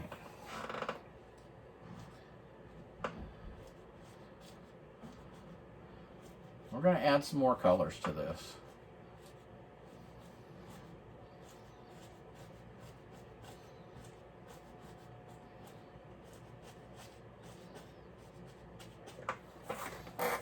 And if you'll look, well, you can't really see it.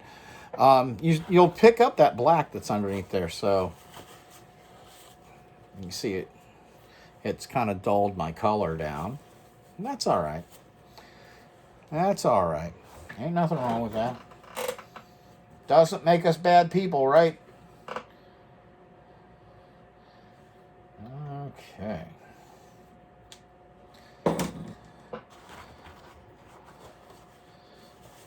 So I'm just cleaning some of that off. And grab a touch of thinner. And I think I'm going to grab me a little alizarin crimson here. Make a couple little sparklers here.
Just cleaning my brush off a little bit here.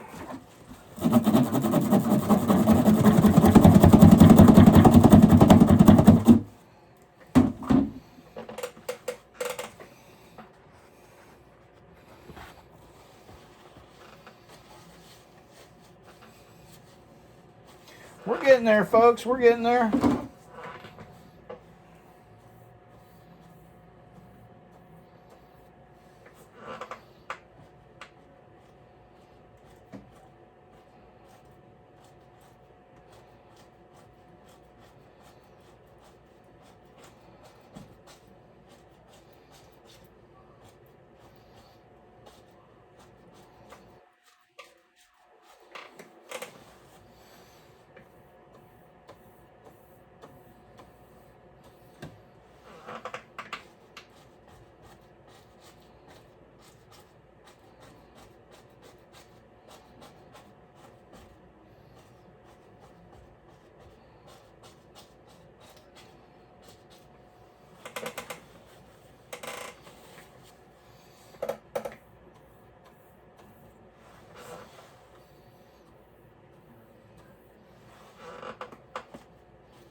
Okay.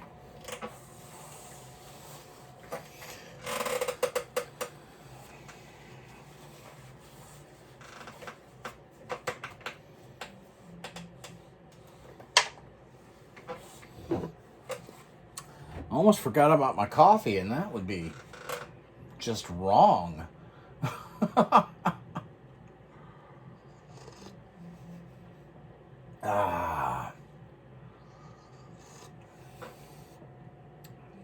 Coffee today is with a little French vanilla.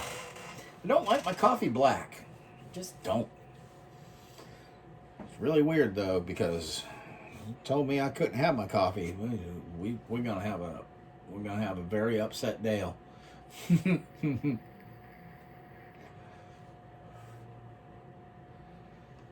All right.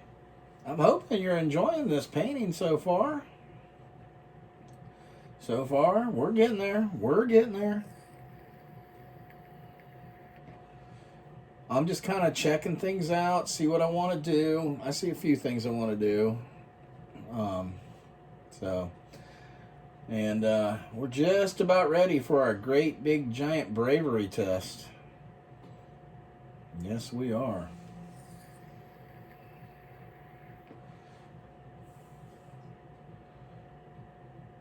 Yeah, I'm looking forward to doing the tutorial for the river dragon. That'll be our next one. At the end of this video, I'll pull it up so you guys can see that. But yeah, I think I mentioned this is the very first tutorial I've ever done for YouTube.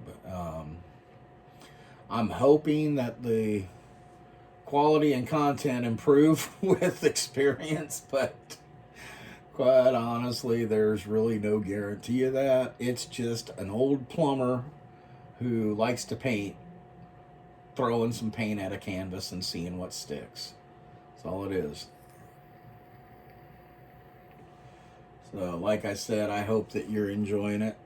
And, yeah, give this painting a try.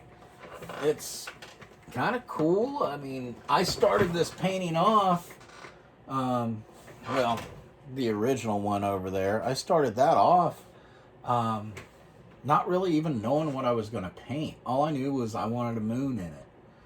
I wanted a great big moon in that painting. And so that's kind of what I started with. And I wasn't real sure on the colors and so forth, but I just kind of went with it. When I first got into painting, I can't tell you the number of canvases that I scraped all the paint off of and washed down with paint thinner and started all over. I don't do that anymore. Not 100% of the time. I don't do that much at all anymore. Now I just kind of like, I go with it. If it's not what I had in mind to begin with, well, let's see what it's going to be. Sometimes a painting, you'll have an idea in mind and you'll start painting it, but the painting kind of tells you, yeah, that's not what you need to do. Here's what you need to do. And just follow your instinct. Follow what your heart is telling you. And let me tell you, if it's coming from your heart, it's never wrong. Never.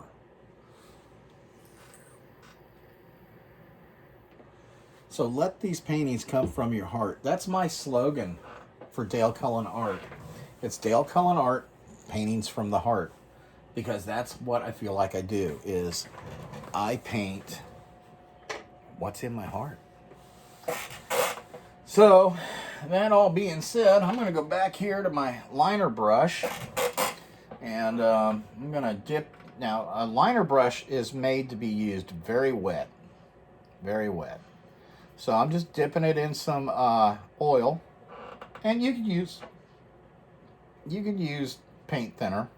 I asked Steve Ross when I got to paint with him and Dana Jester. Steve is Bob's son. Dana was a guest host on Bob's Joy of Painting many times. Of course, so was Steve. But I asked Steve, which do you prefer to thin it with, oil or paint thinner? And he said he prefers the paint thinner because it dries quicker. He's got a legitimate point. I prefer the oil because I just feel like it's smoother. I mean, and so there's both answers are right. So I'm just gonna bring a few little grasses and stuff up here. No big deal. But it does help to add a little depth and dimension to your painting. Just adding a few little details like this. Don't have them all go in one direction. And again, my brush kind of got a little bit dry. So a little bit more oil. I'm going into that kind of orangish color. And I'm just going with it. Some of these are going to be easy. Some of these little grasses and stuff you'll see a lot better than others. And if I'm not if, but when I pick up that paint that's underneath, that's okay. I'm just bringing it up too. That makes it look really nice. There we go. See, this is one of the changes I wanted to do on the original painting, which I can go back and change that. It's really not a big deal. I mean, it's completely dry. I can oil it out and do it again. But I'm probably not. I'm probably just going to leave it as is. Okay, there we go. In the darker areas, I might want something a little bit lighter showing. We'll see. I don't know. I may do it and not like it. But that's okay. If I don't like it, I can make it go away. Oh no, I like it.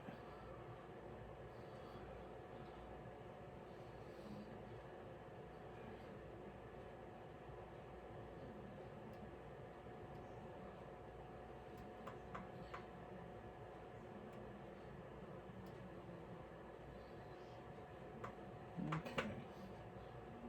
And I'm just lifting up. I guess I should have said that. When you're using a liner brush, like I said, liner brush is made to be wet, and so I dip it in some oil. I bring that oil up here, I roll it around, and then I just roll that until I have a nice little point. See how pointed that is? I just roll it around until I have a nice little point. Then I can come up here and I can do my thing. I'm trying to put these all over the place. There we go. All right.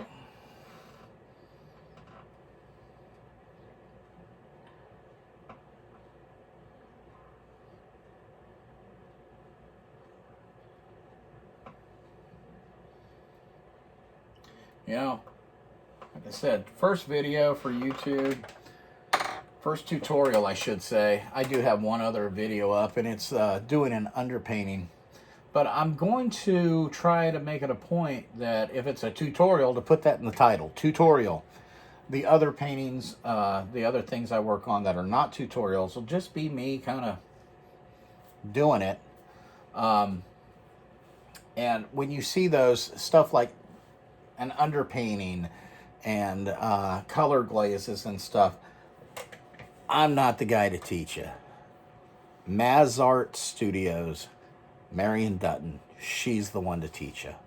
She is phenomenal, and I'm learning the technique from her. I don't have it all down yet, but I'm learning it from her. So, Mazart Studios, you can find them on YouTube. You can find them at mazartstudio.com. Yeah, highly recommend that you check her out. All right, so I'm going to take this here little fan brush, and we're about to have a little bravery test going on here. Yeah, we are. We're going to clean it off. Now, these little brushes are a whole lot easier to clean. That's clean enough. So I'm going to take some Van Dyke Brown, and I'm going to load up my fan brush, both sides, with Van Dyke Brown.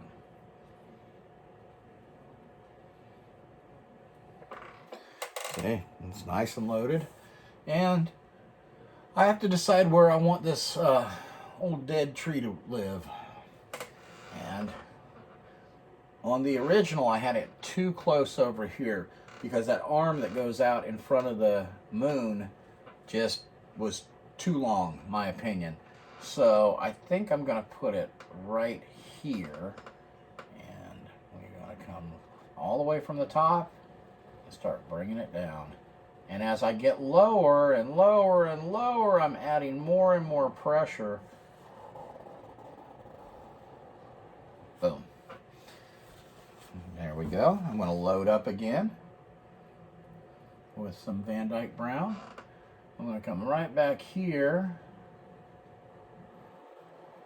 I'm going to thicken this trunk up, because you definitely want it to be thicker on the bottom than on top. And yeah, I picked up that paint along the way. That's not a big deal. I'm not terribly worried about it. That's just going to go in and add a little more dimension and depth to our tree. And I'm cool with that.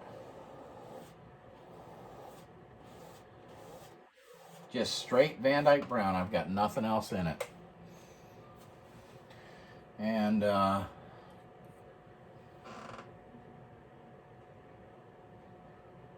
let's see, right here.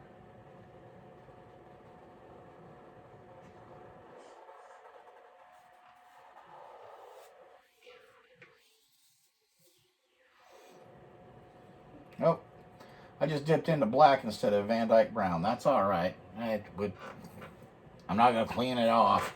It's a dark color. That's good. Maybe right here. Right through that mountain.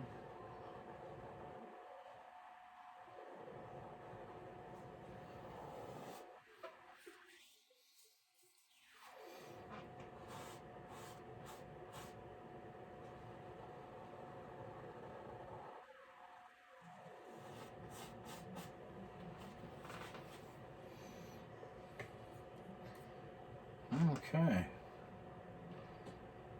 You know what? I think that's good enough. I was going to add a little bit more, but I think I'm good there.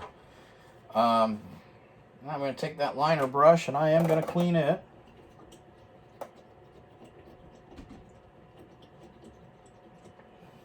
Get a new paper towel.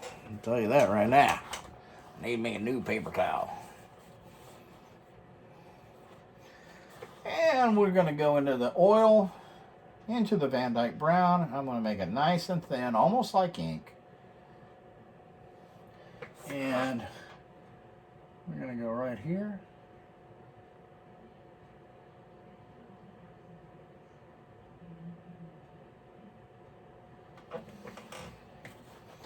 Wipe off the excess, hit that Van Dyke Brown some more, hit some more, roll that brush, bring in those bristles to a point.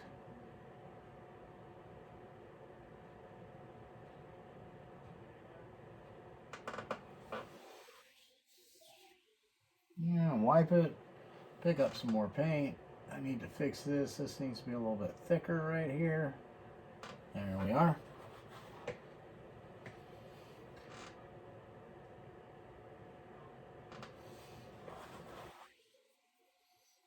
Picking up some more paint.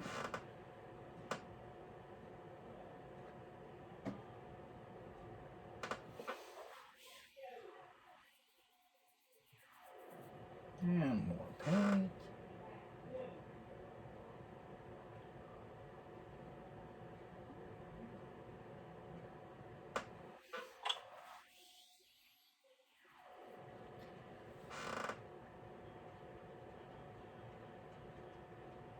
And if you have a shaky hand, again, this is all the better. If your hand's a little shaky, tell you what, my arm's about to get a little shaky because it's getting tired.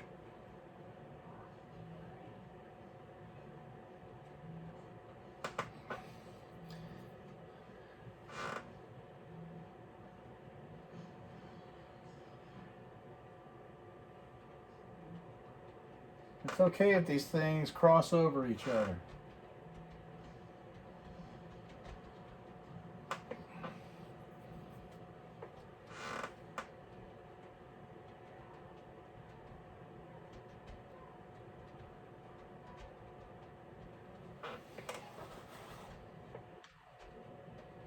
Just adding oil as I think I need it. Because like I said, this should be thin.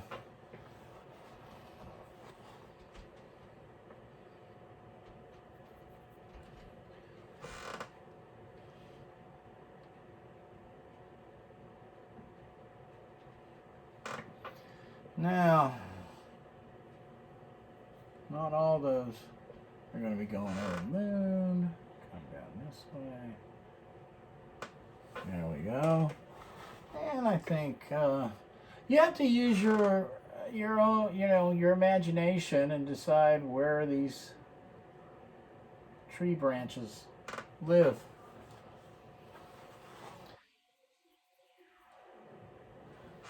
Maybe we have one coming off here.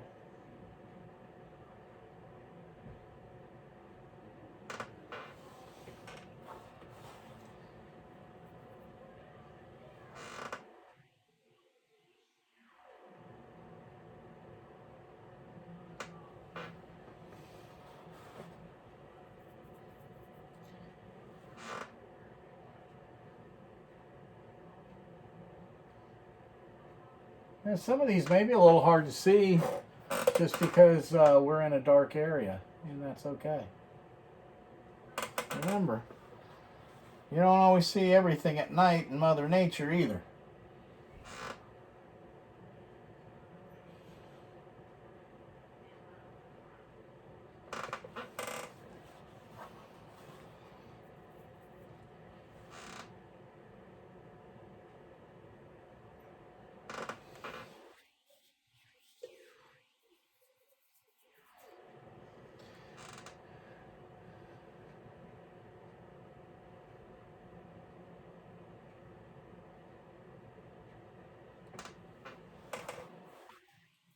You add a little more paint there.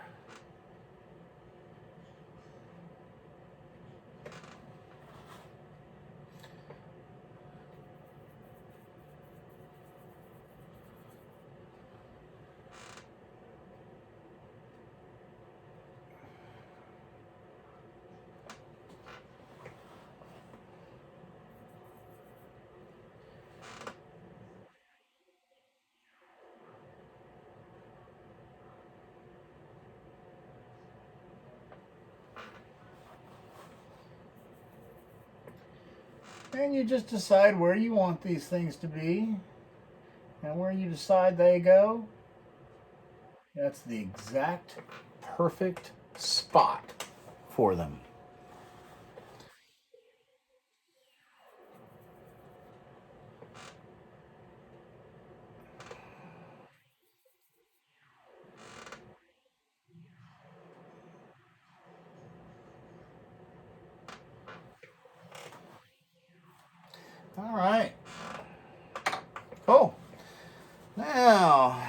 need to do is I need to clean me off a spot here on my palette.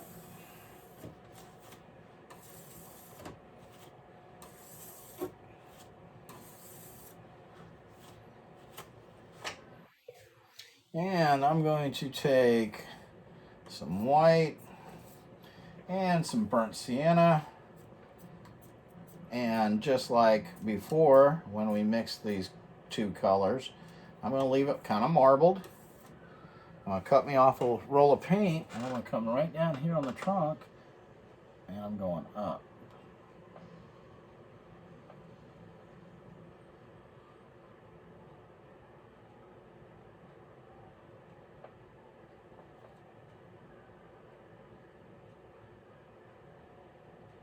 I'm just kind of touching and lifting, touching and lifting. I'm letting the canvas keep what it wants, and it gives me back what it doesn't. I'm wiping off my knife. I'm getting some more of that color, and we'll just continue on.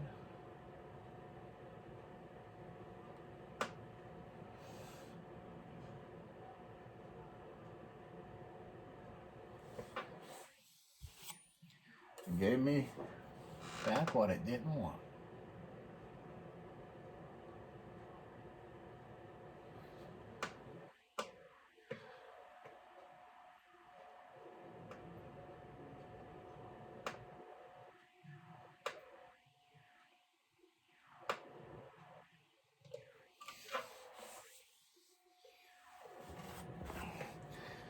We're just building a tree, guys. Building a dead tree, in fact.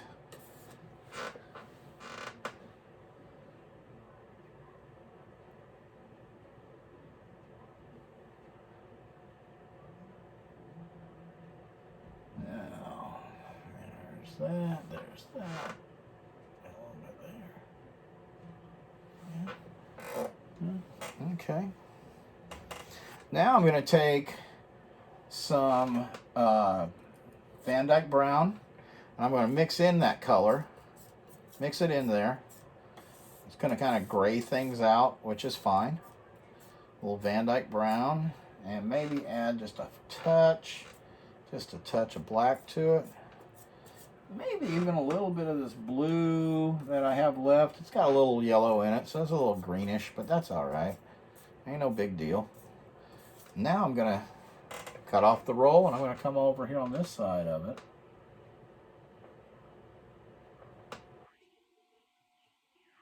I'm just touching and lifting, touching and lifting. Now I'm kind of going on the shadow side here. Wipe that off, pick up a little more.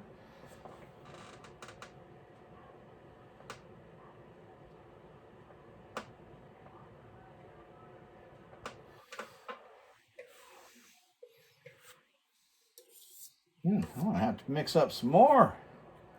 Ain't nothing wrong with that. A little bit of Van Dyke Brown, a little bit of burnt sienna, a little bit of black, and a little bit of that blue and green and stuff. And yeah, okay, I'm cool with that. That don't look bad. There we go. That's what I want. And we'll do some more here. Okay. And if the color varies a little bit, it's okay. Don't worry about it. It's a tree. Colors vary in trees, right? We don't get real excited about it when we see it in nature. Don't get real excited about it when you see it on your canvas. Roll with it. Believe me. You're going to be glad that you did. All right. Cool. Now, these little branches that we have going off, we need to maybe add just a little something to them. I'm just going to get a little oil. Going right back in here. Maybe pick up a touch more of that sienna. There we go. And I'm just going to add just a touch. And maybe a little more white.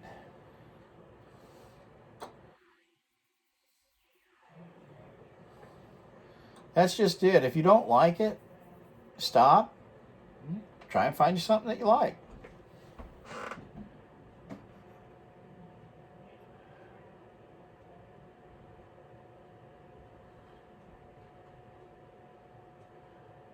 I don't want to lighten up all these.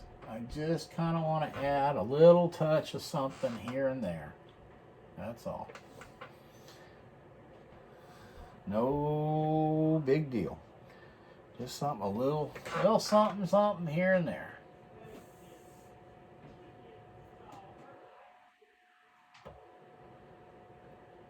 There we go.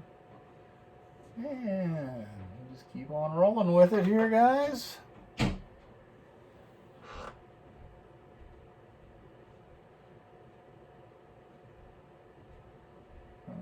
Okay.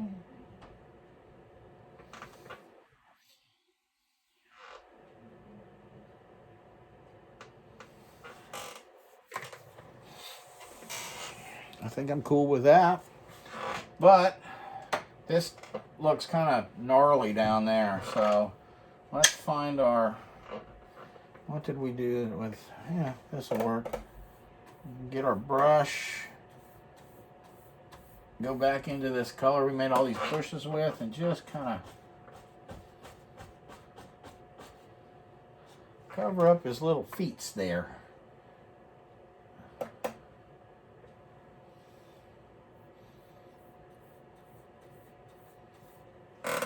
Up in here,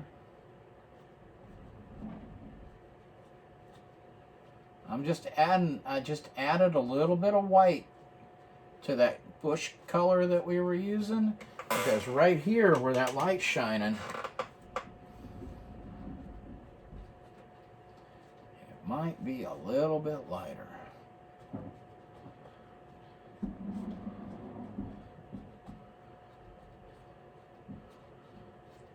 Don't kill all your darks though. Now, as I've picked up that color underneath, this is kind of dulled down, which is cool, down, bringing it out to the sides.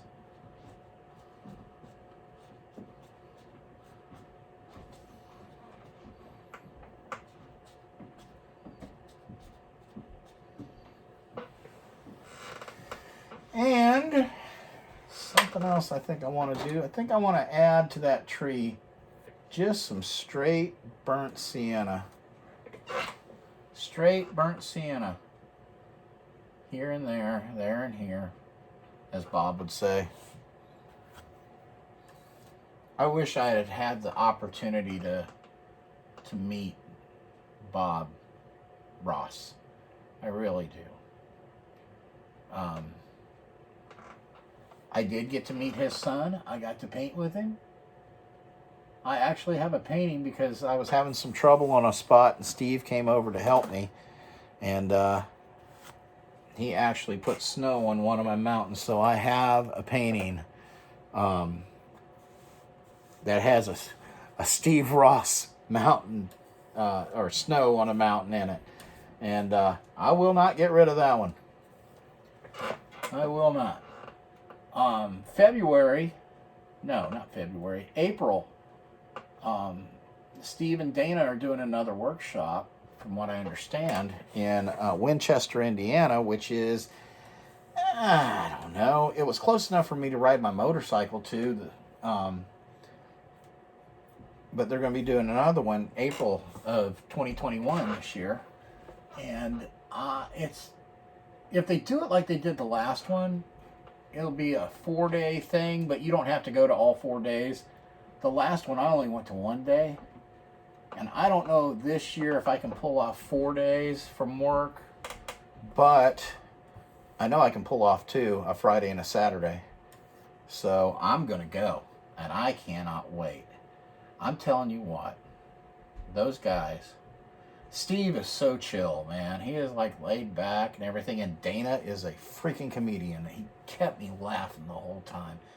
Great, great people. I mean, seriously, I met some great people there. I met an artist, actually 2 artists. One, the husband, is a painter, and the wife is a photographer. Nicest people. Oh my gosh, they're so nice. And they live maybe an hour the other direction from me. So that was really cool. That was really, really cool getting to meet them. I met some people from Georgia. that had come to it, which is where I grew up. I was born in Los Angeles, moved to Smyrna, Georgia when I was 13, I think it was. But I'm going to tell you this, I call Georgia home. I do. I love Georgia. I love Georgia.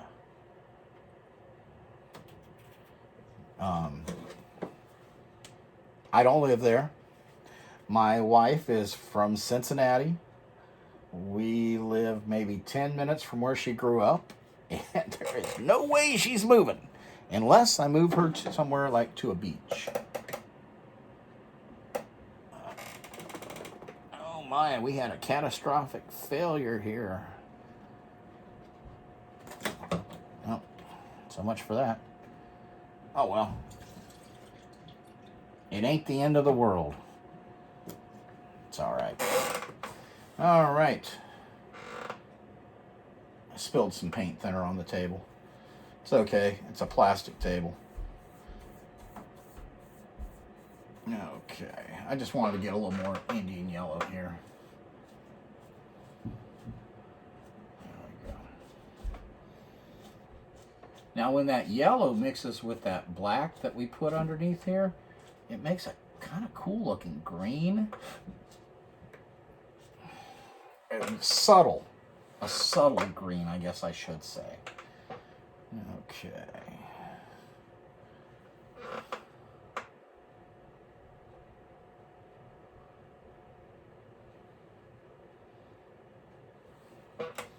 Yeah, I don't like that. I don't like that.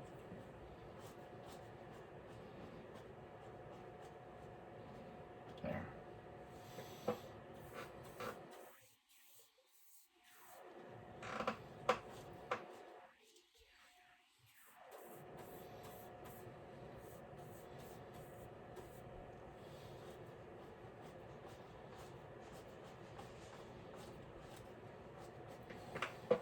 All right. Okay, I like that. I'm digging that. Now what I'm going to do, clean off my brush a little bit, get some oil, and a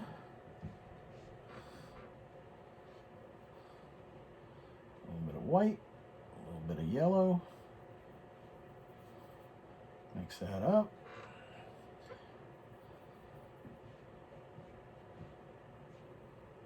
And let's sign this baby.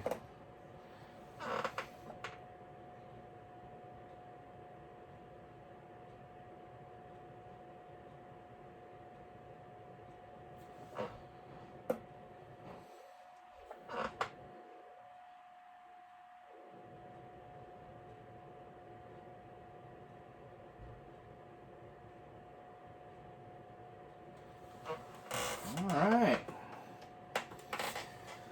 Well, there it is. Friday the 13th, part 2. Hope you enjoyed it. I had a blast painting it. It was a good time. Let me bring you up here so you can see it a little bit closer. Yes, I just picked you up. There it is.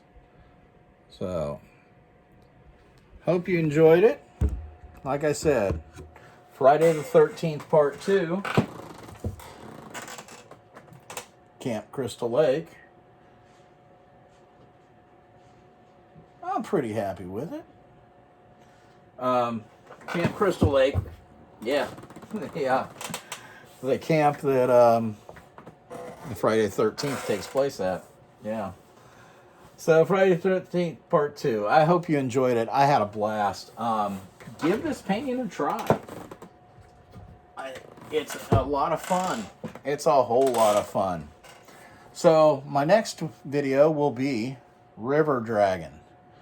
I don't know what we're going to name it. This one's named River Dragon. I can't have two of the same name, right? So we'll figure it out. We'll figure out what the next one's going to be. So, again, my name is Dale. Dale Cullen Art. I hope you enjoyed it. I know it's according to this, it's 2 hours and 17 minutes right now. So I hope you enjoyed it and had a good time. I know that I did. It's just a dude in his iPhone painting. No special lighting, no special cameras. It's just finding peace in your heart. You know? I always tell people, if you can find something, I don't care if it's painting, whatever, if you can find your passion and it puts, if it brings peace to your soul, joy to your heart, and puts a smile on your face, that's a good thing to have right there. So, until next time, guys, rock on. God bless. Love you all. And I'll see you on the next tutorial.